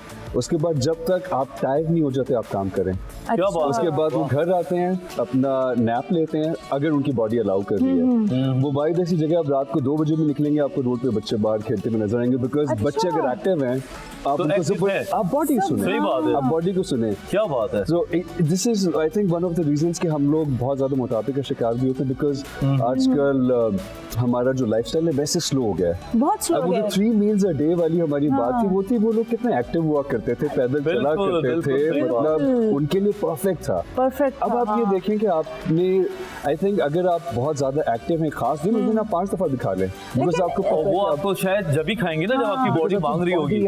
सही बात है। और देखिए ऐसा भी शायद है ना, मुझे लगता है नूर आप मुझे बताइएगा कि जब से गैजेट्स हमारे हाथ में आए हमारी फिजिकल एक्टिविटी बहुत कम हो गई है, स्पेशली जो हमारे बच्चे हैं, यंगस्टर हैं, आपको पता है उसी में गेम्स खेल रहे हैं। बच्चे क्या बड़े भी हो गए हैं। हाँ, बड़े भी हो गए हैं। Actually, there's a new trend by the way. अब बच्चे कम, मैं देखता हूँ, मैं कहीं मेहमान वगैरह होते हैं, मेरी अम्मी और मेरी पप्पा और मेरे खालाएं लगी थी फोन पर, हम लोग बातें करते हैं, नहीं हमें बदनाम किया हुआ कि हम लोग नहीं, आजकल पता है क्या करते हैं, जो बच्चे होते हैं ना वो खुद भी बड़ों को लगा देते हैं, वो खुद अपने अम्मा अब्बा को ना ऐसे गैजेट ला के देते हैं, सिखा देते हैं, और वो बेचारे लग जाते हैं इस चीज में। आजकल मुझे वैसे थोड़ा सा मेरी personal observation, I can be wrong, मुझे थोड़ा सा लग रहा है कि हमारा ज़माना इसलिए भी बहुत क्रिटिकल था क्योंकि हमारे ज़माने में सही टेक्नोलॉजी आई है। सो ये हर ज़माने में होता है। अभी आपके जो आने वाली नस्ल है वो उस तरह क्रेजी नहीं होंगे गैजेट्स के बारे में, बिकॉज उनके लिए अलग टेक्नोलॉजी होगी, वो किसी और चीज़ के बारे में क्रेजी होंगे, फोन वगैरह साइड पे पड़े होंगे। इसी तरीके से जब नई हमसे पिछले जनरेशन के ज़माने में गाड़ी आई थी, रेडियो आए थे, वो सारा टाइम रेडियो के सामने बैठे हुए टीवी देख रहे हैं, गाड़ी चला रहे हैं। अब हम कहते हैं पैदल चल लो, ट्रेन पे चले जाओ, वॉक कर लो, बाइसिकल कर लो, गाड़ियाँ घर पे खड़ी हैं, बट वी प्रेफर कि हम लोग थोड़ा सा फिजिकली एक्टिव हो, जिम चले जाएं। आई थिंक हम लोग जिस जमाने में आए हैं, वो जो गैजेट्स है उस जमाने में इंट्रोड्यूस हुए हैं, बट अब मैं नए बच्चों को देख रहा हूँ, वो definitely attached to their gadgets, but वो फिर भी आई थिंक वो थोड़ा सा उससे निकल भी रहे हैं।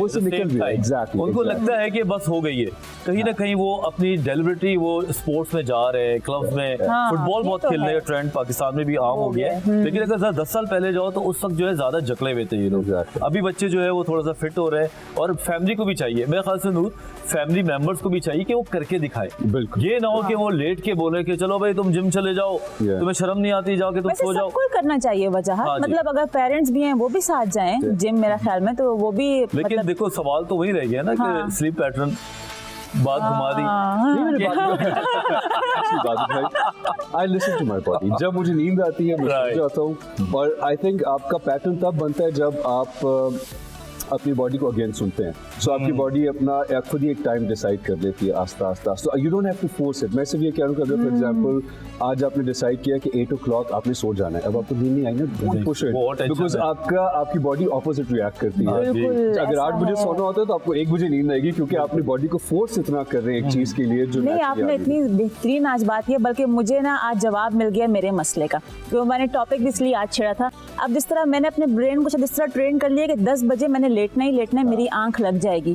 अब वो 10 से जब टाइम ऊपर जाते हैं Stress हो जाता ना, होगा। हाँ बस मुझे, This is what और I- मैं फिर बिल्कुल। डर के मारे घड़ी को नहीं देखती हूँ मैं पूरी रात नहीं देखती, क्योंकि जहाँ मुझे लगता है मेरी नजर पड़ गई ना, और वहाँ पे मैंने देखा कि मतलब 1 बज रहा है, 2 बज रहा है, बस। और वो जब आपने घड़ी की बात की थी ना, वो दिल पे लगी थी मेरे। स्ट्रेस पे तो आपको कभी भी आपकी बॉडी जो है ना, बल्कि उसमें तो आपकी आंखें खुल जाएंगी फॉर यार। एग्जाम्पल आजकल हम हाई प्रोटीन डाइट से मेरे ट्रेनर मुझे कह रहे हैं कि तुमने जो है ना वो एक खास हद तक कैलोरीज खानी है। नहीं, अब सही उसने बात। प्रेशर डाल दिया ना कि खाना है, वो मसला है। I'm a foodie, I love my food, but क्योंकि अब there is a pressure कि खाना खाना है, I don't feel like eating। ऐसी बताएं। मेरी भूख गई है, मेरे बताएं। नज़र तो उतने ही आसान हो गए हैं, क्योंकि अगेन your body अच्छा। works differently। आप उसको जिस चीज के लिए फोर्स करेंगे वो उसके बिल्कुल अगेंस्ट रहेगी। बहुत अच्छी So बात you have बोली to है। listen to your ये सारी बातें नूर कहाँ से, अपने निसाब में तो नहीं होती ऐसी बात, I ये wish कहाँ से मेरे आई? निसाब मैं वेरी में से हैप्पी टू खाई हियर दैट कि I इतना think- इंसाइट है आपका। आपको थोड़ा सा अपने पर्सनल फाइनेंसेस के बारे में सिखाना चाहिए कि आपको किस तरीके से अपनी इन्वेस्टमेंट्स करनी, पर्सनल पूरी Personal, दुनिया का नाम है, कॉर्पोरेट्स का नाम पता है, वो तो फिर हायर लेवल पे जाके जो भी होगा वो बिल्कुल। होगा। उसी तरीके से स्लीप का, फूड का, अब जैसा फॉर एग्जांपल हम food wise there are lot of things जो कि हम गलत कर रहे होते हैं। जिस तरीके से I was reading another article कि आपकी बॉडी का डाइजेस्टिव सिस्टम किस तरीके से काम करता है। कुक्ड फूड बहुत डिफरेंट तरीके से डाइजेस्ट होती है, अनकुक्ड फूड बिल्कुल डिफरेंटली डाइजेस्ट होती है। और हम लोग बिल्कुल। क्या करते हैं, हाँ। कुक्ड फूड के साथ सलाद भी रख लिया, बिल्कुल। खीरा भी खा लिया, ये भी खा लिया, अच्छा डेजर्ट में और कुछ नहीं, चलो जी आम ले आओ तो तरबूज ले आओ। अक्सर लोग फ्रूट भी This- खाते हैं। इसीलिए तो फ्रूट जो है वो एकदम से आपको ब्लोट करता है, आपके लिए हेल्दी इसलिए भी नहीं है बिकॉज आप बहुत सी फूड्स को इकट्ठे, आप कुक बिल्कुल खाएं लेकिन सिर्फ कुक ही खाएं। अब समझिए salad is the best thing possible, लेकिन सिर्फ सैलेड है तो सैलेड सैलेड ही हो, फिर साथ में सैलेड को कुछ और रोटी ना हो। सालन के साथ मिला के अचार या डाल चावलों के साथ भाई इस खा रहे बात होते को हैं। तो नूर की जो है ना रिकॉर्ड करके वायरल बिल्कुल। करनी चाहिए, जो ये बात की है। इतनी समझदारी की बात है कि खुदा वो के अब समझदारी होती है, वास्ते मेरी किचन बातें हैं। में आप हलवा ना बनाएं हर चीज को, हर चीज की अपनी एक प्रोटोकॉल है, उसको खाएं और ऐसा कभी ही है, कुछ खाएं। बिल्कुल। ये जो आपकी बात है ना, ये मुझे पता कितनी शक्लें याद आ गई कि खाने के बाद आम खाने हैं, फ्रूट खाना मैं है। जब कहते मुझे भी शक्लें याद आई थी, हमने यूनिक सी सीखा है। अच्छा वजाद, अक्सर लोग मैंने भी देखे कहते हैं फ्रूट पहले खाना चाहिए, खाने से फिर आप खाना ये खाएं। जो कहते हैं ना, इनको हाँ। तो सबको पकड़ के इधर ले आओ। ले आओ। आपको कहने ना दें, जो कहते हैं ना उनको आप कहने उनके ना मुंह पे टेप दें। लगा दो। ये जो कहते हैं ना, ये कहने वाले सबसे ज्यादा बर्बाते हैं ना। ये डॉक्टर्स हैं हाँ। ना, ये कोई इंस्ट्रक्टर है, बस ये कहते हैं। क्यों कहते हैं कि इनकी अम्मी भी ये कहती है, ठीक है, उनके बड़े या भी ये कहीं से कहते सुन लिया थे। तो वो बस कहते थे कि कहते हैं। पहली नस्ल इंफॉर्मेशन के तौर पे फॉलो करती है, हाँ। दूसरी जो है वो उसको अकीदे के तौर पे फॉलो करना शुरू हो जाती है। ऐसे ही हाल है, बिल्कुल ऐसे। अच्छा नूर, अब थोड़ा ये तो बताया ना, रमजान का महीना है, कैसे आपके सहरो अफ्तार किस तरीके से होता है, आपके घर में क्या एहतमाम होता है, बनता क्या है, सहरी में क्या खाते हैं आप? So आफ्टर इंस्ट्रक्टर आपका इंस्ट्रक्टर, मैंने कहा एक ही दफा सब कुछ पूछ लूं आके।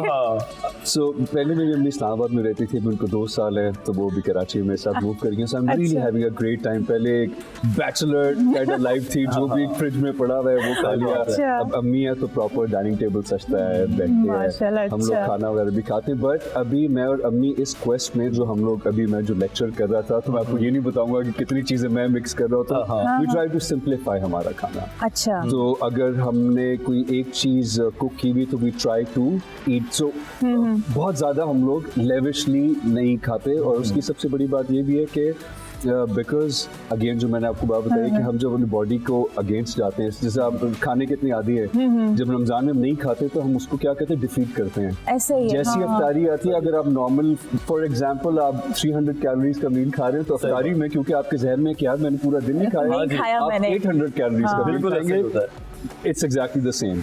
सो जिन फवाइद की आप बात करें वो ठीक है, एक इंटरमिटेंट फास्टिंग या फास्टिंग का फायदा तो है, जी, जी। लेकिन उसका फुल एडवांटेज लेने के लिए आपको कोशिश करना है कि अफ्तारी के बाद भी उसको फॉलो करें। बहुत तो अच्छी चलो बात ये है। आप ये तो बताए ना, आपकी हमने सुना है अम्मी बहुत मजे का खाना बनाती हैं, और सबकी माएँ तो खैर बहुत ही अच्छा खाना बनाती है, लेकिन कोई ऐसी चीज़ जो आपका हो कि बस रोज मुझे अम्मी बना के दे दें तो मैं रोज ही खाऊं, 2 टाइम खाऊं, मतलब मैं हर वक्त खाने को तैयार हूँ। अच्छा, अम्मी मेरी बड़ी मजेदार इस सेंस में, वो अगेन अम्मी को ना खाने का कभी भी शौक नहीं था। तो अच्छा। दूसरों की माएँ होती है ना, वो कभी पास्ता तो कभी नूडल्स तो कभी चाइनीज, अम्मी को वो 6 चीजें आती थी। अच्छा। अब अच्छा वो क्या हुआ, मास्टर ऑफ ऑल होगी, ठीक है, Okay. मास्टर होगी, जैक ऑफ ऑल नहीं होगी। Jack of all. उन्होंने क्या किया कि वो अब जो बनाती है, जैसा फॉर एग्जाम्पल सिंध का और पंजाब का ये सबसे बड़ा कॉन्ट्रडिक्शन रहता है कि यहाँ पे पुलाव अच्छा नहीं मिलता, वहाँ पे बिरयानी अच्छी नहीं बनती। यहाँ पे माशाल्लाह मुझे कोई 14-15 साल हो गए हैं कराची में। सो जैसी अम्मी यहाँ पे, मैंने कहा अम्मी पहले तो जरा वो जो यखनी पुलाव बनाना शुरू करे कौरमे के साथ। And I am a Punjabi boy, so मैं जब तक सालन और पुलाव मिक्स करके नहीं खाता तो मुझे तो वो क्या बात। सो वो मुझे अम्मी का बहुत अच्छा लगता है।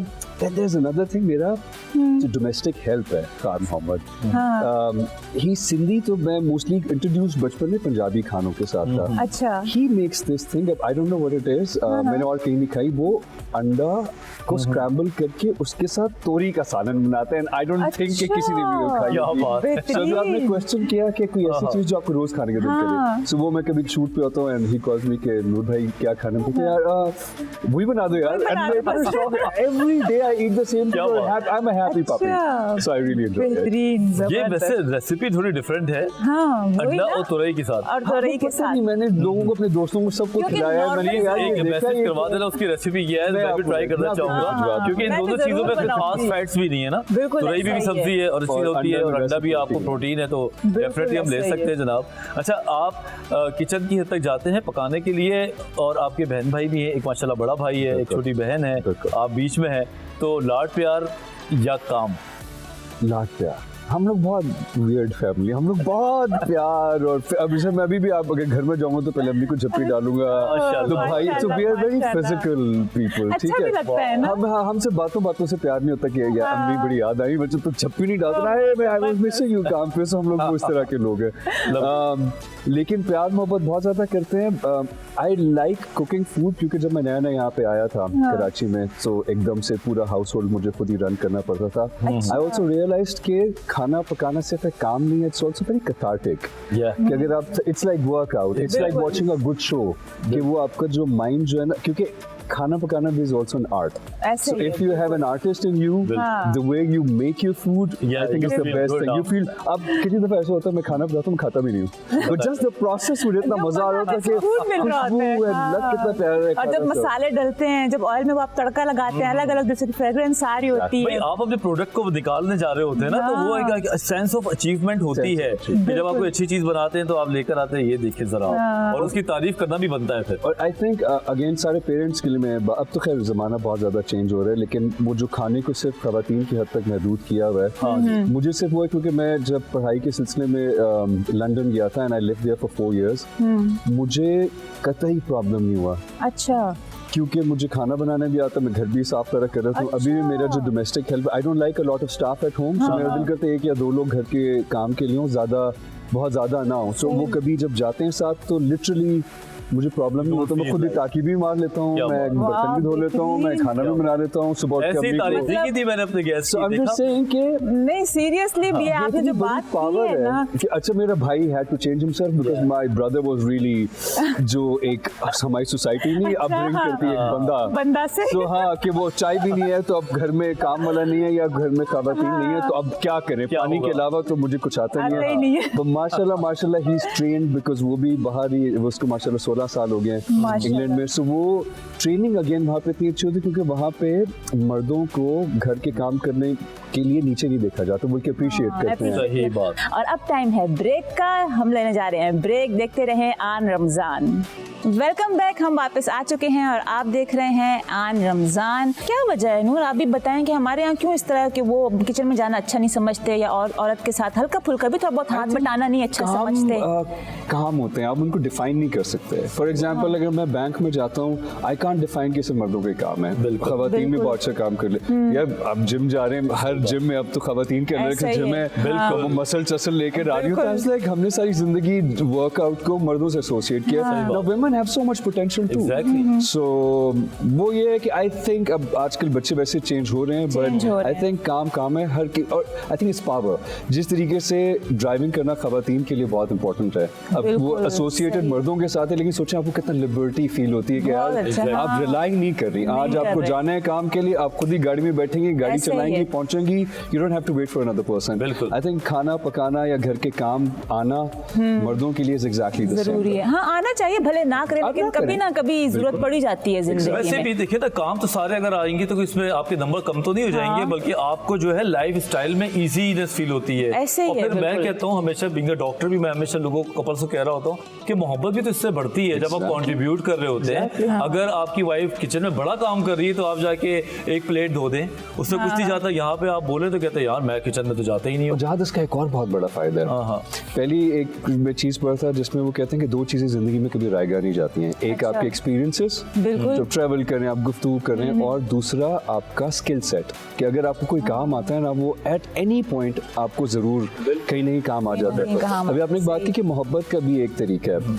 आई थिंक जब आपको काम आता है ना, जब आप खुद लिबरल फील करते हैं, तो आप इंसान को काम के बियॉन्ड देखते हैं. वाह. वरना नॉर्मली जब आप काम के लिए एक बेगम ढूंढ रहे हैं या अपना शौहर ढूंढ रहे हैं, तो उसमें क्या है कि आप सिर्फ फाइनेंसेस पे जा रहे हैं, आप देख रहे हैं कि रोटी कितनी गोल है, आपने खाना कभी कैसे अंदर तो पका देखा ही नहीं कि लेती इस है. काम के पीछे शख्सियत क्या है. बहुत अच्छी जब बात आपको बोली. पता है यार आप पावरफुल हैं, आपको सारे काम आते हैं, you don't need another person for that, फिर आप इंसान को गेज करते हैं बियॉन्ड काम. फिर आप चॉइस कर चूज करते फिर हैं आप दैट्स माय लव. आपका रिलेशनशिप बेहतर होता है बिकॉज आपके दूसरे इंसान को चूज करने की रीजंस अच्छे थे. क्या बात. वो सिर्फ गोल रोटी और पुलाव नहीं था. मतलब ये कि जरूरत की मोहब्बत नहीं है, ये दिल जरूरत से की मोहब्बत नहीं, की जा रही है बिल्कुल. जनाब. अच्छा नूर, मुझे एक और बात बताएं, मोहब्बत से ही मैं कहूंगी कि आजकल मैं क्या बोलूं, या शायद कुछ लोग की मैं हैं मेरे सामने इस तरह की मैं बात करना चाहूंगी कि हमें ऐसा लगता है कि हम अपनी ज़ात से मोहब्बत नहीं करते, या हम दूसरों को इतना खुश करने में लग जाते हैं कि हम खुद को भूल जाते हैं, और हमें ज़ाहिर बात इस तरह के कॉम्प्लीमेंट नहीं मिलते, या शायद वो भी हमारी अपनी गलती है कि हम क्यों अपने आप को, मतलब क्यों हम उनसे मांग रहे हैं, हम क्यों नहीं खुद की इज़्ज़त करते. और समटाइम्स वो जिस तरह हमें कुछ भी कह रहे होते हैं तो हमें लगता है हाँ शायद हम इस काबिल अब नहीं हैं, या हम अपने लिए भी एक ब्लेसिंग वर्ड्स यूज़ नहीं करते, बाकायदा खुद को कर्स कर रहे होते हैं.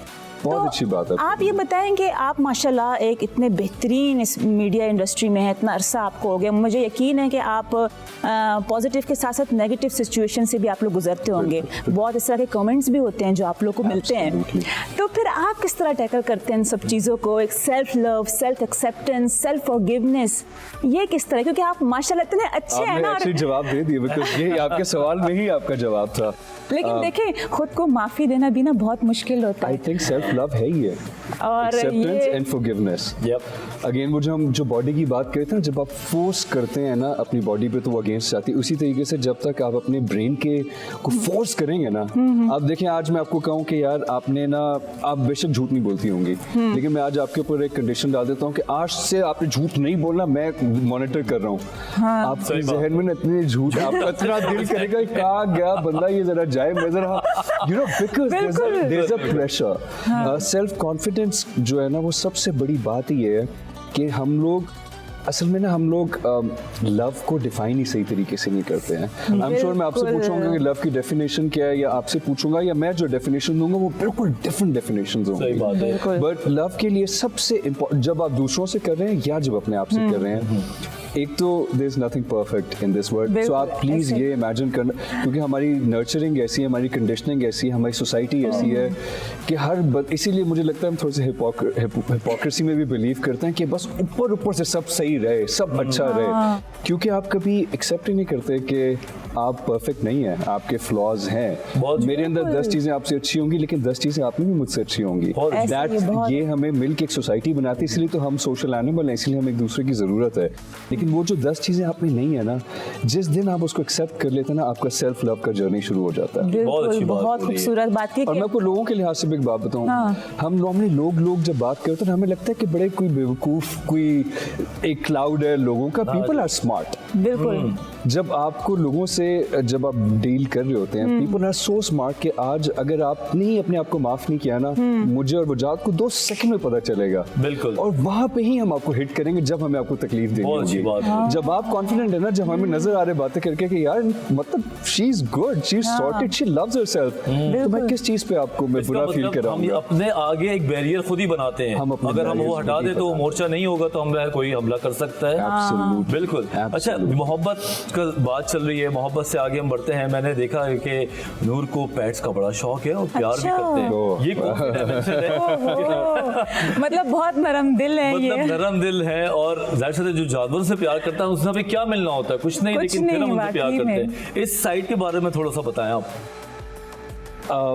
मेरा आइडिया तो हमेशा से था पेट रखने का, और मैं किस तरह बताऊं, वो जो मैं आपको बात करूं कि एक्सपीरियंसेस का कोई नेमल बदल नहीं होता। अच्छा। सो मुझे अभी तक याद है, मैं नया कराची आया था और मुझे लगता था यार लोग जो इतना अपने पेट से प्यार करते हैं थोड़ा सा शो ऑफ भी कर रहे हैं। अच्छा। जानवर से कोई कैसे इतना प्यार कर सकता है? वाकई में इतना मतलब पास बिठाना, मतलब चूमना, उनकी family प्यार की करना, तरह। हाँ, अच्छा। फैमिली मेंबर बन जाता है So, ना। मैं नया कराची आया हुआ था, स्टिल मैं पेट से ही बड़ी याद आया। अच्छा, मेरी एक दोस्त थी, उसके पास कोई 15-16 के करीब बिल्लियां थी। ओह माशाल्लाह। और हमारा शुक्र है कसूर नहीं भी था। वो हम लोग घर में खाने पे बुलाया हुआ था, हम लोग के 5-6 दोस्त साथ ही एंटर हुए, और जब एंटर होके हम लोग उसके घर में एंटर हुए थे तो अपनी गाड़ी रिवर्स कर रही थी। अच्छा। अब वो कोई एक बिल्ली गलती से टायर के नीचे से होते होते बच गई। ओह। सो हम सारे जो है एकदम से देख के ना उसको हंसना, क्योंकि हमें उसको रियलाइज भी नहीं था, मैं बात कर रहा था 10-12 साल पहले की। अच्छा। I started laughing. वो मुझसे जो गुस्सा उसने किया, जो नाराज हो गया, like are you for real कि ठीक है उससे कुछ हुआ नहीं हो, कि पता नहीं मैं मजाक उड़ा रहा था, उसका मुंह हिल गया तो कि हम भी ऐसे टेढ़े खड़े हो जाए ताकि उसको सीधा लाइक सम स्टूपिड जोक।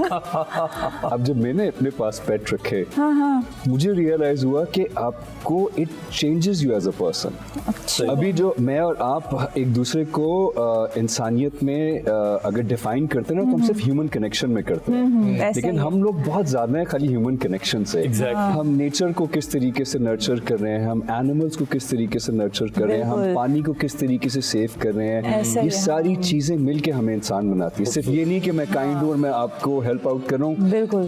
मेरा कनेक्शन इस दुनिया की हर एलिमेंट से है। एलिमेंट के साथ है। सो अब मैं जब एनिमल्स से कनेक्ट करता हूँ, मुझे रियलाइज हुआ है कि उनकी अपनी कितनी पर्सनैलिटीज होती हैं। मैं एक article again, sorry I read a lot, I was reading an article again कि आपको पता है कि अगर फॉर एग्जांपल आपके पास एक कुत्ता है, सो वो कुत्ते को 10 लोगों में सिर्फ आपसे ही क्यों मोहब्बत है, क्योंकि आप as a human being, as a machine इतने इवॉल्व्ड हैं कि आप एक खास हार्मोन सिक्रीट करेंगे सिर्फ एक खास एनिमल के लिए, जो बॉन्डिंग है आपकी, आपको भी नहीं पता, पर क्या बात है। आपकी बॉडी इज सो एडवांस कि अगर आपको अपना सेल्फ लव तो यहीं से शुरू हो जाता है। सही बात। जो एक दिन बैठ के वाकई सोचे ना में। कि हम हैं क्या वाकई साइंटिफिकली, बिल्कुल, मैं तो और ये फेथ नहीं वाइज कि भी नहीं कह जज्बाती रहा हूं। बातें हैं। जज्बाती भी नहीं, मैं कह रहा हूँ साइंटिफिकली आप देखें कि आप क्या हैं तो आपको कैसे मोहब्बत नहीं होगी अपने आप से। अच्छा, आपके कौन सा फेवरेट प्रोजेक्ट अभी चल रहा है या था, या क्या कर रहे हैं आप आगे, कौन कौन से प्रोजेक्ट्स आपके चल रहे हैं? रमजान में I am taking it easy ताकि अच्छा। मैं शोज करूं और आप जैसे लोगों से अच्छी अच्छी बातें करूं, एंड ये कॉन्वर्सेशन मुझे भी बहुत हेल्प करती है ग्रो करने में। ईद के फौरन बाद मेरा एक प्रोजेक्ट है जो कि काफी अर्से से फंसा हुआ था। अच्छा। कैरेक्टर मेरा फेवरेट है, डायरेक्टर मेरे फेवरेट है, प्रोडक्शन हाउस मेरा फेवरेट है। फाइनली ईद के फौरन बाद वो जा रहे, तो इसलिए मैं थोड़े बाल थैंक्स सब कुछ कर रहा हूं because I am getting ready for the character. अच्छा। सो या इंशाल्लाह वो शुरू होगा, वो फिर आप लोगों को नजर अच्छा, आएगा। कौन Very सा happy. आपका ऐसा फेवरेट कैरेक्टर है जो अब तक आप बोलते हो कि भाई उस जैसा मुझे नहीं मिला, या वो बिल्कुल आपकी पर्सनैलिटी से हट के हो, आपको उसके लिए अपने आप को अलग से तैयार करना पड़ा character हो? मतलब, हाँ, और बिल्कुल वो आपकी और पर्सनैलिटी में हो surprisingly ही ना। लोगों को वो मेरा फेवरेट कैरेक्टर भी है ना। लाइक फायदा में इतना अच्छा बन के लोगों को इवेंचुअली वही पसंद आ रहा है। आई डिड दिस प्रोजेक्ट जिसका नाम था मीर आबरू। So उसमें the character was completely opposite. बिल्कुल वो With the opposite in what opposite के वो Like- टफ और अपनी जात से beyond, किसी को देखना नहीं, समझना नहीं, very अच्छा। insulting। फिर उसका जर्नी कि वो किस तरीके से चेंज होता है और अच्छा। he falls in love and किस तरीके से love changes him। अच्छा। So वो मुझे बहुत एक्चुअली वो मुझे अच्छा नहीं लगता। नहीं, वैसे वो आपको- पॉपुलर बहुत है। आपको करने में मुश्किल हुआ मुझे- क्योंकि आपकी पर्सनैलिटी अब तो वैसी पता नहीं है, है, आपकी तो बहुत अच्छी 15 years पर्सनैलिटी से है। काम करने, अब तो आप Acting- ऐसे अब स्क्रिप्ट तो में माशाल्लाह acting इतनी अच्छी हो ऑटो गई ना। पायलट में अब आप बताएं भाई ये कैरेक्टर ये करें 2 मिनट में करते हैं। माशाल्लाह माशाल्लाह। लेकिन ये है कि उसके अलावा मेरा एक और बहुत अच्छा प्रोजेक्ट था असीर ज़ादी के नाम से। वो प्रोजेक्ट, उसका स्टोरी लाइन, उसका मैसेज मुझे बहुत पसंद था। फिर उसमें मुझे कुछ बहुत अच्छे लोगों के साथ काम करने का मौका मिला। एहतशामुद्दीन जो है वो एक्टिंग भी करते, मूवीज भी बना रही, ही वाज द डायरेक्टर। फिर मैंने सानिया सईद के साथ, सकीना सम्मो के साथ मुझे माशाल्लाह। बहुत क्लोजली काम करने का मौका माशाल्लाह। मिला। सो वो मैंने बड़ा उस वक्त उन लोगों से लर्न किया। अच्छा नूर, जब आपके पास कोई भी स्क्रिप्ट आता है ड्रामे का, तो आप क्या देखते हैं, मतलब उसकी डेप्थ को देखते हैं या आपका मेन फोकस होता है कि अच्छा नहीं करेक्टर मेरा बहुत अलग है, यानी आप डायलॉग्स को भी देखते हैं कि मतलब इतनी गहराई है इन लफ्जों में, इस अदायगी में? सबसे पहले मैं अपने अकाउंट की डेप्थ देखता हूँ, बैंक अकाउंट की। अगर वो बहुत डीप है फिर तो आप जो भी कैरेक्टर दे दो वो तो वही अच्छा है। जबरदस्त। Beggars can't be choosers. No, not really. ये ना बोले please. Oh, actually, yeah. Oh my God, yes, it goes way back. सबसे मेरे लिए इम्पोर्टेंट बात ये होती है डायलॉग्स से भी ज़्यादा कि मुझे जो भी स्टोरी बताने से मेरा इम्पोर्टेंस कितनी है कैरेक्टर की। अच्छा। बाज़ दफ़ा उसका स्क्रीन टाइम ज़्यादा है, डायलॉग्स भी बहुत अच्छे हैं, लेकिन अगर उस कैरेक्टर को निकाल भी देना तो वो स्टोरी इजीली नरेट की जा सकती है। अच्छा। तो मुझे होता है कि व्हाई एम आई हियर। बाज़ दफ़ा कैरेक्टर मे भी उतना ज़्यादा ना हो, मे भी बाकी लोगों से सीन्स मे भी थोड़े से कम भी हो, लेकिन वो कैरेक्टर इतना इम्पोर्टेंट है कि अगर आप उसको निकालें तो there is no story actually. क्या स्टोरी क्या है? ये बड़ी बात है कि लोग इस तरह सोचते भी हैं नूर। कई ऐसे एक्टर्स हैं जो कहते हैं कि सीन्स का मैं नहीं करूंगा और मेरे डायलॉग्स का मैं नहीं करूंगा, लेकिन ये बात जो आप बात कर रहे हैं बहुत कम लोग देखते हैं कि इसकी डेप्थ है, उसके अंदर कितना वजन है कि मैं इसमें अपनी जगह बना के जा सकता हूँ। ठीक है, ये चीज बड़ी बात है और आप जूनियर्स को भी ये बात बताएं तो बड़ी बात। अच्छा, आपने 3-4 काम एक साथ किए, आगे पीछे भी किए, होस्टिंग की, फिर एक्टिंग की, उसके साथ साथ जनाब आपने म्यूजिक में भी मैं देख रहा होता हूँ कि शौक होता है। कौन सी चीज जो है आपके रूह को तस्कीन देती है जिससे करके आप कहते हैं हाँ मजा आ गया? इंटीरियर डिजाइनिंग भी बल्कि मैंने सुना। ये क्या बात है मतलब भाई? कोई काम छोड़ा नहीं है कुछ इन्होंने। हमारे लिए भी छोड़ दो भाई। नहीं, बहुत काम है यार, आप आगे देखिए। अच्छा, आपने पूरा घर भी खुद ही डेकोरेट किया? ये I make furniture myself. मैंने प्रॉपर सर्टिफिकेट मेरा है इंटीरियर डिजाइन में। That's what I want to branch out into as well इंशाल्लाह। जो सबसे ज्यादा मुझे मजा, अच्छा मुझे अभी तक इंटीरियर डिजाइन में इसलिए मजा आता है कि मैंने उसको बहुत फुल फ्लेज्ड कमर्शियलाइज नहीं किया है। अच्छा। तो उसमें मेरा एक feel that you are doing for yourself. मुझे लगता है कि जब आप एक चीज को बहुत कमर्शियल कर देते हैं ना तो फिर उसमें मजा खत्म हो जाता है। exactly. फिर आप क्लाइंट बेस्ड हो जाते हैं। फिर मैंने अगर कोई चीज बनानी होगी मैं अपने लिए नहीं बनाऊंगा, मैं देखूंगा कि आप दोनों को कितनी पसंद आई, because eventually I have to sell it. बिल्कुल ऐसे ही है। एक्टिंग में मुझे अब इसलिए मज़ा आना शुरू है क्योंकि for the first time in my life मैं किसी के लिए, मुझे किसी का अप्रूवल नहीं चाहिए। मैं लोगों के लिए नहीं, पहले था अच्छा। डायरेक्टर्स को पसंद आए, लोग क्या कहेंगे, वो जो आप कही थी कि comments and YouTube and this and that and constantly it was about that. अब पिछले 3-4 साल से अब जब मैं एक्टिंग कर रहा होता हूँ तो मैं अपने लिए करता हूँ, और उसकी सबसे बड़ी बात ये, वो जो मैं अगेन सेल्फ लव पे हम बार बार आ रहे हैं, क्योंकि मैं अपने लिए काम कर रहा हूँ वो लोगों को ज़्यादा अच्छा ट्रांसलेट हो रहा है। पहली दफ़ा मेरी ज़िंदगी में कोई बात नहीं करता कि इसने कपड़े क्या पहने, तो जूते क्या पहने, तो शक्ल कैसी है, पीपल टॉक अबाउट क्या ये कैसी एक्टिंग कर रही है, तो लग ही नहीं रहा कि ये तो एक्टिंग कर रहा है। ये इतना मुश्किल काम है यहाँ से निकल के इस लेवल पे आना। नूर, आप कौन से टाइम पे इस लेवल से निकल आए? बिल्कुल, मैं भी यही जानना लोगों से चाह रही डरने वाला जो लेवल होता है, कब निकले और जब निकले तो क्या फील किया? जब सेल्फ लव का जर्नी शुरू हुआ, जब मुझे रियलाइज हुआ कि यार मैं खास हूँ, मैं इंपॉर्टेंट हूँ और मेरे जैसा दुनिया में कोई नहीं है, मुझसे अच्छे भी हैं, मुझसे बुरे भी हैं। सही। I am the only one. बिल्कुल, I am the only one. और ये the moment I've started, सच भी है। the moment I've started appreciating कि यार मैं क्या-क्या possibilities हैं, वो that was the turning point. क्योंकि हम खुद ही अप्रिशिएट नहीं करते ना खुद को। हाँ। जो हम इतना, अगर हम पास्ट लाइफ में देखें तो हम किस किस जर्नी से गुजरे हैं, और हम यहाँ पे अगर आज खड़े हैं तो हम वही ना। I think हम सारे encyclopedia, अगर हम सब अपने आप को देखें तो there's a lot, हम सब ने अपने कहते हैं ना कि there is always something। आपकी जब तक जिंदगी है आप चीजों को ब्राउज कर सकते हैं। बड़ा अफसोस के साथ कहना पड़ता है, टाइम बहुत तेजी से चला गया। अभी तो बहुत सारी बातें, मजा आ रहा है बातें करके। देखो टाइम जो है ना ये इजाजत नहीं देता। दूर बहुत शुक्रिया आप आए, बहुत शुक्रिया, थैंक यू सो मच। और आपकी जो वाइब्स है वो यहाँ भी आगे वाकई ऐसे लग रही हैं, बकायदा पॉजिटिव एनर्जेटिक वाइब्स हैं आप। कुछ जाते जाते आप आन के व्यूअर्स को क्या कहना चाहेंगे, रमजान के हवाले से या नॉर्मली? मैं रमज़ान के हवाले से भी और नॉर्मली भी ये कहना चाहूँगा कि B kind to yourself, kind to others, kind to animals, kind to plants, be kind to everyone. And अपने आप को फॉरगिव करना सीखें, your life will change. Thank you. वाह, थैंक यू सो मच। तो नाजरीन, बातों का वक्त ख़त्म हो चुका है। दिल तो बिल्कुल भी नहीं चाह रहा था और मुझे यकीन है कि इस बार आप लोग का भी दिल नहीं चाह रहा होगा, क्योंकि इतनी बेहतरीन बातें नूर ने हमारे साथ शेयर की हैं। लेकिन अब वक्त ख़त्म हो चुका है इस सेगमेंट का, और कल देखेंगे कि कौन होंगे हमारे साथ यहाँ पे एक और नए गेस्ट। और अब टाइम है ब्रेक का, हम लेने जा रहे हैं ब्रेक। देखते रहें आन रमज़ान। कम बैक, हम वापस आ चुके हैं और आप देख रहे हैं आन रमज़ान, और वो एक ख़ास सेगमेंट जिसका मुझे बहुत इंतज़ार होता है, क्योंकि इसमें हमारे साथ यहाँ पे मारूफ मजहबी स्कॉलर मौजूद होते हैं जो कि हमें बहुत सारी इस तरह की बातें बता रहे हैं जो हमें ज़रूरत है, एक रूहानी तौर पे भी, और हमारे जो एक जैसे हमें लगता है कि हम दीन से अलग दूर हो गए हैं हम, तो एक तरह से रूह ताज़ा हो जाती है हमारी जब वो हमसे गुफ्तगू करते हैं। और नाजरीन, इल्म कितना ज़रूरी है हमारे लिए। मुझे ऐसा लगता है कि इल्म के ज़रिए इंसान अपने अंदर एक यकीन और ईमान की दुनिया आबाद करता है, और इल्म भटके हुए लोगों को सीधे रास्ते पे लेकर आता है, बुरे को अच्छा, दुश्मन को दोस्त, और जो बेगाने होते हैं उनको इल्म अपनाता है। और इसके अलावा अगर हम दीन की रोशनी में देखें तो इल्म की अहमियत व फजीलत, तरगीब व ताकीद दीन इस्लाम में वाज़िया तौर पे मौजूद है। आज का हमारा मौजू है इल्म की अहमियत और अफादियत। इस पे हम बात करेंगे, और हमने यहाँ पे जिनको ज़हमत दी है वो है मारूफ मजहबी स्कॉलर मोहतरमा ज़रमीना खाकवी।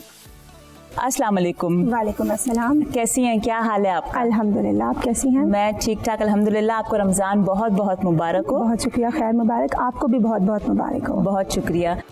मेरा आपसे सवाल है, चूँकि आज इल्म के बारे में हम बात कर रहे हैं, तो इल्म की अहमियत और उसकी फजीलत के हवाले से जो हमारा दीन इस्लाम है वो हमारी क्या रहनुमाई करता है?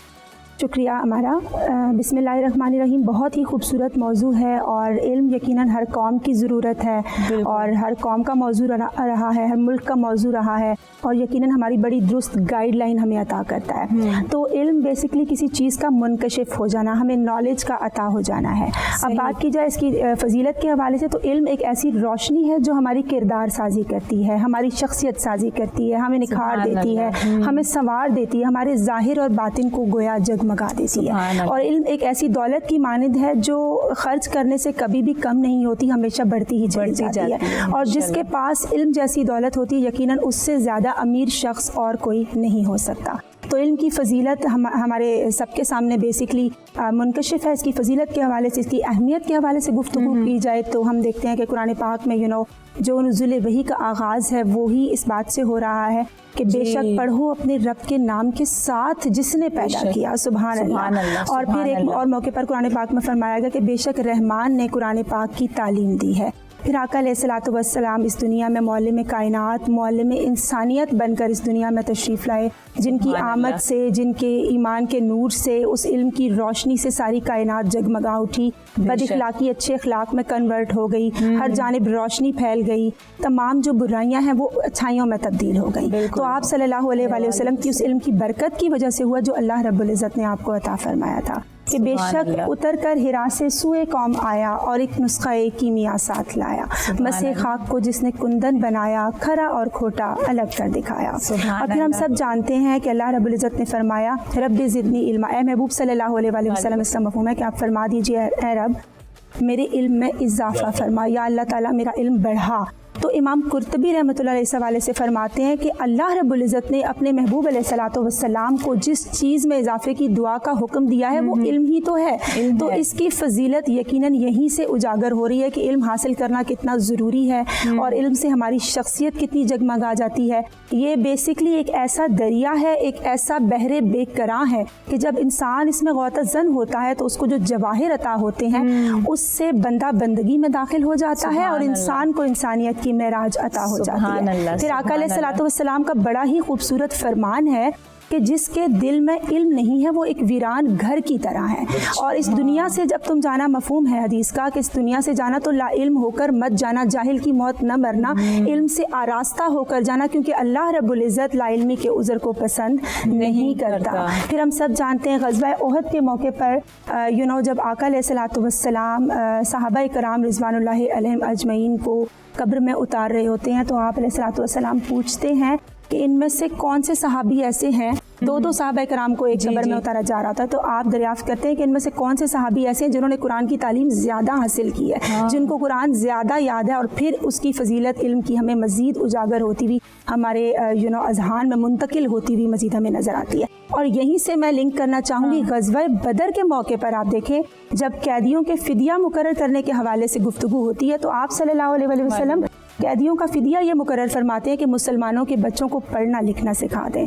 तो इल्म यकीनन एक ऐसा खूबसूरत पौधा है जिससे अक्ल की खूबसूरत कोंपलें फूटती हैं। अच्छा, मेरा आपसे ये सवाल है, जिस तरह आपने कहा कि कुरान का इल्म, तो हमारे यहाँ ये एक बड़ा मैं क्या बोलूँ कि ऐसा अलमी है हमारे माशरे में कि वहाँ पे कुछ जगहों पे ये कहा जाता है कि सिर्फ कुरान की जो तालीम है वो हासिल करो, दुनिया की तालीम हासिल करने की ज़रूरत नहीं, क्योंकि हमें सिर्फ कुरान की तालीम का बोला गया है। और कुछ जगहें ऐसी भी हैं कि जहाँ पे ज़्यादातर जो जोर है वो दुनियावी तालीम पे दिया जाता है। तो मैं चाह रही हूँ कि आप थोड़ी इसमें हमारी रहनुमाई फरमाएं कि दीन इस्लाम क्या कहता है। बिल्कुल, दीन इस्लाम में देखें इल्म हासिल करने का हमें हुक्म दिया गया है कि इल्म हासिल करना हर मर्द और औरत पर फ़र्ज़ है। अब देखें जो लोग खलीज कायम कर देते हैं कि जो दुनियावी नॉलेज है वो कुरान और सुन्नत, दीनी नॉलेज जो है वो कुरान और सुन्नत की तालीम है, और जो दुनियावी नॉलेज है, जो दुनियावी एजुकेशन इंसान गेन करता है वो दुनियावी नॉलेज है, उसको वो कैटेगराइज कर देते हैं, खलीज कायम कर देते हैं। हालांकि जो इल्म भी आप अल्लाह रब्बुल इज़्ज़त की रिज़ा और उसकी खुशनुदी के लिए हासिल करते हैं वही आपके लिए बाइसे बुलंदी दर्जात बनता चला जाता है। तो इसको कैटेगराइज नहीं करना चाहिए कि दोनों उलूम आपकी औलाद के लिए ज़रूरी हैं, चाहे वो यूनिवर्सिटी और कॉलेज में पढ़ाए जाने वाले उलूम हो या दीनी मदारिस के हवाले से बात की जाए, या इंसान की रूहानी तरबियत के जो मराकज़ कायम किए गए हैं वहाँ जो उसको तालीम दी जाती है, उसकी जो रूहानी तरबियत का इंतज़ाम किया जाता है, वो दोनों तरह के उलूम मेरे अल्लाह ताला के हैं, और दोनों ही हम इंसानों के लिए बाइस से बुलंदी दर्जात हैं, क्योंकि कुरान पाक जो है वो हमें इल्म का महवर और मरकज़ नज़र आता है। फिर आका अलैहिस्सलातु वस्सलाम के भी दोनों तालीमात का बिल्कुल जिक्र किया गया है कि आप दोनों तालीम हासिल करें। जी बिल्कुल, मैं इसी जानिब आ रही थी कि कुरान पाक चूँकि हमें चूँकि सरचश्मा हिदायत है और एक ऐसी खूबसूरत किताब है, हिदायत का सामान करती है, हमें दीगर उलूम की जानिब रग़बत दिलाती है, जैसे तिब है, जैसे फल्कियात का इल्म है, जैसे साइंस का इल्म है, दीगर उलूम है। तो कुरान पाक हमारी रहनुमाई करता है, और हमें जैसे फरमाया गया कि गौर करने वालों के लिए निशानियां हैं। हमने दिन और रात के आने जाने में तफक्कुर करना है, तदब्बुर इख्तियार करना है, फिर सुबह के आने में, शाम के आने में हमने गौर करना है, और हमने उन निशानियों को देखना है, महसूस करना है, अपनी ज़िंदगी में शामिल करना है, उनके हवाले से नॉलेज हासिल करने की कोशिश करनी है। बहुत अच्छी बात है कि इल्म को हम बड़े पैमाने पे हासिल करें, लेकिन जब हम इस पैमाने को बढ़ाते हैं तो कहीं ऐसा भी तो होता है कि आप कुछ तो इल्म हासिल कर रहे होते हैं जिसमें आपकी बेहतरी आती है, जी। लेकिन कुछ ऐसा इल्म भी तो हो सकता है जिसमें आप बदगुमानी का एहसास हो रहा हो या गुमराही की तरफ चले जाएं। तो दीन इस्लाम यहाँ पे किस तरीके से इस चीज़ को बता रहा हो? जी बहुत ही अच्छा सवाल किया आपने बात की यकीनन तवज्जो जो दिलाई है वो इस समत है इल्म नाफे की ही समत। तो आप देखिए इल्म तो होता ही वही है जो हमारी किरदार साजी करे, जो हमारी शख्सियत साजी करे, जो हमारे ज़ाहिर और बातिन को निखार दे, और जिससे हम माशरे में नफ़ा बख्शी फैलाने का एहतमाम करते हैं। बेसिकली इल्म होता ही वो है, और ऐसा इल्म जिससे माशरे में फितना फसाद खुदा न खास्ता बरपा हो, वो इल्म नहीं हो सकता, वो नाफे नहीं हो सकता। तो हमें उस गुमराही से ख़ुद को बचाना है। और हम देखें डॉक्टर वजाहत, हम दुआ भी तो यही करते हैं कि अल्लाह हमें इल्म नाफे अता फरमा, जो हमारे लिए फ़ायदे बख्श हो, जो हमारे मुल्क के लिए, हमारी कौम के लिए, हमारे बच्चों के लिए, हम सब की जो इस्लाह कर सके और नफ़ा बख्शी का सामान कर सके। अब हम जानते हैं कैटेगराइजेशन की जाए तो एक रिवील्ड नॉलेज है और एक एक्वायर्ड नॉलेज है। रिवील्ड नॉलेज वो है जो बज़रिया वही हम तक पहुंचा, और यकीनन ज़माना कितना भी क्यों ना बदल जाए वो इल्म कभी बदल नहीं सकता है। और एक एक्वायर्ड नॉलेज है जो इंसान उसको हासिल करता है, दुनियावी उलूम भी उसमें शामिल है, अकल के ज़रिए उससे दायरा कार को वो तय करता है, और जैसे कुरान पाक के जो उलूम है वो हासिल करता है, फिर दीगर उलूम उसके अंदर आ जाते हैं। और फिर मैं यहाँ ज़रूर कोट करना चाहूँगी इमाम गज़ाली रहमतुल्लाह अलैह ने अहयाउल उलूम बुक के अंदर इल्म की कैटेगराइजेशन के हवाले से जब गुफ्तगू की, तो जिसका मफ़हूम है कि एक इल्मुल अब्दान है और एक इल्मुल अदियान है। अब जो इल्मुल अदियान है वो हमारे दीन के हवाले से, हमारे मज़हब के हवाले से, हमारी इखलाकियात के हवाले से, और जो इल्मुल अब्दान है उसमें सनत व हरफत है, दीगर उलूम आ जाते हैं, जिससे हमें तो फ़ायदा पहुँचता ही है, हमारे माशरे को भी फ़ायदा पहुँचता है। और आपने दूसरा क्या बताया? इल्मुल अदियान। जी, हम इस इल्म की बात करेंगे, एक छोटे से ब्रेक पे हमें जाना है, तो आप यहीं से अपनी बात को स्टार्ट कीजिएगा। जी जनाब, अभी हमारा ये सिलसिला जारी रहेगा, हम छोटे से ब्रेक पे जा रहे हैं, just stay with us. Welcome back after the break. जनाब, बात हो रही थी इल्म की अक़साम पे। जी शुक्रिया डॉक्टर वचाहत। मैं ये बात कर रही थी इल्म की कैटेगराइजेशन के हवाले से, इल्मुल अब्दान और इल्मुल अदियान के हवाले से। तो बेसिकली इल्म जब एक इंसान के ख़याल में, उसकी सोच में, उसके अमल में, उसके वजूद में रच बस जाता है, तो वो इंसान दूसरों के लिए नफ़ा बख्शी का एहतमाम भी करता है, उसकी शख्सियत, उसका वजूद खुद भी रोशन हो जाता है, और माशरे के अंदर भी वो पॉजिटिव एनर्जी, वो पॉजिटिविटी हमें फैलती हुई नज़र आती है, जो यकीनन इल्म ही की बदौलत है। माशाल्लाह माशाल्लाह। ठीक। अच्छा, अक्सर ये बात भी सुनने को मिलती है कि इल्म तरबियत के बगैर और तरबियत इल्म के बगैर नामुकम्मल है, तो इस हवाले से सीरत नबवी हमारी क्या रहनुमाई करती है? बिल्कुल, हमारा अक्सर ये बात सुनने को मिलती है, और बात बिल्कुल राइट है कि इल्म तरबियत के बगैर ऑब्वियसली नामुकम्मल है, और तरबियत इल्म के बगैर इनकम्प्लीट है। क्योंकि अगर आपके पास इल्म होगा, अगर आपका इखलाक अच्छा होगा, अगर आपका किरदार अच्छा होगा, आपकी सीरत की तामीर, आपकी कैरेक्टर बिल्डिंग अच्छी होगी, तो आप खुद की भी इस्लाह कर सकेंगे, किसी और को भी नसीहत कर सकेंगे। आपके जो दायरा कार में लोग आते हैं जिनकी तरबियत आप पे फ़र्ज़ है करना, उनकी तरबियत का भी एहतमाम तभी कर सकते हैं जब आपको खुद सारा का सारा मुकम्मल नॉलेज होगा। और इसी तरह से देखने में, सॉरी टू से, ये भी आता है कि एक इंसान को मुकम्मल इल्म तो हासिल है, लेकिन उसका बाज़ औक़ात उसका किरदार वैसा नहीं होता, उसका किरदार स्याह होता है, उसका अमल स्याह होता है, या वो बात इस तरीके से करता है कि समटाइम्स मैं सॉरी कहना चाहूँगी कि हमें अफसोस होता है कि मतलब इतने पढ़े लिखे लोग हैं, लेकिन जिस तरीके से वो बात करते हैं, जो उनका एक लहजा होता है, तो वो तकलीफ दे जाता है। बिल्कुल, वो उनका लहजा बाइसे ज़रर बिल्कुल नहीं होना चाहिए। और देखिए, कहते हैं ना कि इल्म तो इब्लीस के पास भी बहुत था, मगर वो अदब से महरूम था। तो इल्म तो बेसिकली हमें अदब सिखाता है, इल्म तो हमें अदब सिखाता है, खुद की इस्लाह करना सिखाता है, दूसरों को नफ़ा बख्शी का एहतमाम करना सिखाता है। अगर खुदा न खास्ता एक ऐसा इंसान है, क्योंकि इल्म is not about degrees and marks only, it's not about job only. इल्म जो है वो आपकी किरदार साजी का एहतमाम कर रहा है। तो अगर आप देखते हैं किसी भी शख्स को, या खुदा न खास्ता इंसान के अपने अंदर उसको ये खामियां नज़र आती हैं कि मेरे पास डिग्रीज तो हैं, मेरे पास नॉलेज तो है, लेकिन मेरा किरदार और अमल वैसा नहीं है, तो यकीनन वो शख्स फिर हकीकी जो इल्म की मारिफत है उससे महरूम है। क्योंकि इल्म तो हमें अल्लाह की खशियत का पता देता है, अल्लाह ताला की मारिफत का पता देता है, अल्लाह ताला से मोहब्बत का, उसके तक़र्रुब का हमें पता देता है। हाँ, लेकिन देखें, हम इल्म हासिल करते हैं, बचपन से ही कर रहे होते हैं, और साथ साथ हमारी तरबियत भी चल रही होती है। बिल्कुल बिल्कुल। फिर एक टाइम आता है, अमूमन लोग अब्रॉड पढ़ने भी जाते हैं, और वहाँ की किताबें हैं, वहाँ का कल्चर है, जो कि बाहर के ममालिक में भी बहुत अच्छी चीज़ें हैं जो सीखने को मिलती हैं, लेकिन वो मुसलमान नहीं होते। तो क्या हम उनकी चीज़ों को भी सीख के अपनी ज़िंदगी में अपना सकते हैं, गो कि अगर वो मुसलमान नहीं है और हम हैं?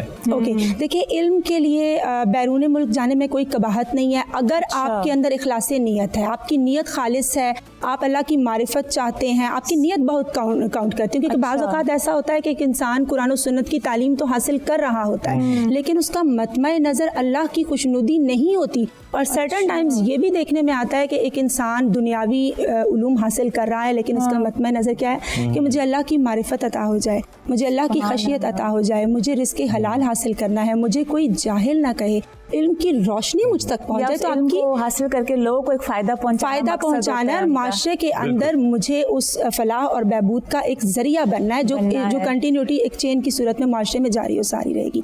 अगर तो इंसान की नीयत ये है, तो डेफिनेटली जो दुनियावी उलूम हैं वो आपको अल्लाह की मारिफत की समत ले जाते हैं। अब मैं यहाँ ज़रूर ऐड इन करना चाहूँगी कि हम देखते हैं कि हज़रत जाबिर रज़ी अल्लाह तआला अन्हु एक हदीस के नॉलेज के लिए, आप सल्लल्लाहु अलैहि वसल्लम की जो हदीस का एक नॉलेज है, उनको पता चला कि शाम के आलिम के पास मौजूद है, आप वहाँ जाते हैं एक महीने का गालिबन तकरीबन सफ़र तय करके, और वहाँ से वो हदीस लेकर आते हैं और अपने इल्म में इजाफा करते हैं। फिर इसी तरीके से हज़रत अबू अयूब अंसारी रज़ी अल्लाह ताला अन्हो के हवाले से भी हमें तालीमात मिलती हैं कि उनको किसी हदीस का नॉलेज चाहिए होता है और उनको पता चलता है ये मिस्र के आलम के पास है, तो आप वहाँ तशरीफ़ ले जाते हैं और वहाँ से जब वो उन्हें हदीस हासिल हो जाती है तो वो वापस जाने लगते हैं। तो उन्हें रोका जाता है कि आप वापस क्यों जा रहे हैं, तो वो फरमाते हैं कि जिस मकसद के लिए मैं यहाँ आया था वो मेरा मकसद पूरा हो गया। अब दुनियावी यही होगा कि फिर हम अपने बच्चों को हम भेज सकते हैं अब्रॉड वगैरह कि वो जाएं और तालीम हासिल करें। बिल्कुल, देखिए मैथ्स है, बायोलॉजी है, केमिस्ट्री है, फिजिक्स है, या जो भी नॉलेज अच्छा नॉलेज आपके बच्चे गेन कर रहे हैं ऑब्वियसली वो तमाम के तमाम, अगर देखें कि इंसान दीनदार होगा, उसकी तरबियत उस नहज पे हुई होगी तो अल्लाह पाक यकीनन ऐसे दिलों को अपने राज अता करता है। फिर वो कुदरत के अजायबात मुलाहिजा करेगा। अल्लाह ताला का इल्म यकीनन बहुत बड़ा है और अल्लाह रब्बुल इज़्ज़त ने कुरान पाक में हमें उस पर गौर व फिक्र की दावत भी दी है। तो जब एक इंसान अल्लाह की तालीमात पर अमल करते हुए खालिस्तन अल्लाह की रज़ा और खुशनुदी के लिए ऐसे उलूम को हासिल करने के लिए जाता है तो यकीनन उसकी शख्सियत को चार चांद लग जाते हैं। और यहाँ मैं जिक्र करना चाहूँगी हुज़ूर गौस पाक रहमतुल्लाह अलैह के हवाले से कि आप इल्म हासिल करने के लिए डिफरेंट जगहों पे गए और हम देखते हैं कि उनकी तालीमात हमें मिलती हैं कि मैं इल्म पढ़ता गया। उनसे पूछा गया ना कि आपको अल्लाह का तकर्रुब कैसे हासिल हुआ, अल्लाह का कुर्ब आपको कैसे मिला। तो वो फरमाते हैं कि मैं इल्म पढ़ता गया, पढ़ता चला गया और अल्लाह पाक ने मुझे कुतबियत के मकाम पर फाइज फरमा दिया। सुभान अल्लाह। फिर चूँकि आपने स्पेशली बात की डॉक्टर वजाहत, मैं कॉस्टियो के हवाले से यहाँ ज़रूर बताना चाहूँगी, एक फेमस इंसान कि उन्होंने एक तहकीक की थी कुरान पाक की आयत के हवाले से कि जिस कुरान आयत का मफहूम है कि दो दरिया हैं और एक आड़ उनको मिलाती है, इसका रंग जुदा है, उसका रंग जुदा है, मगर तुम उसको नहीं जानते हो।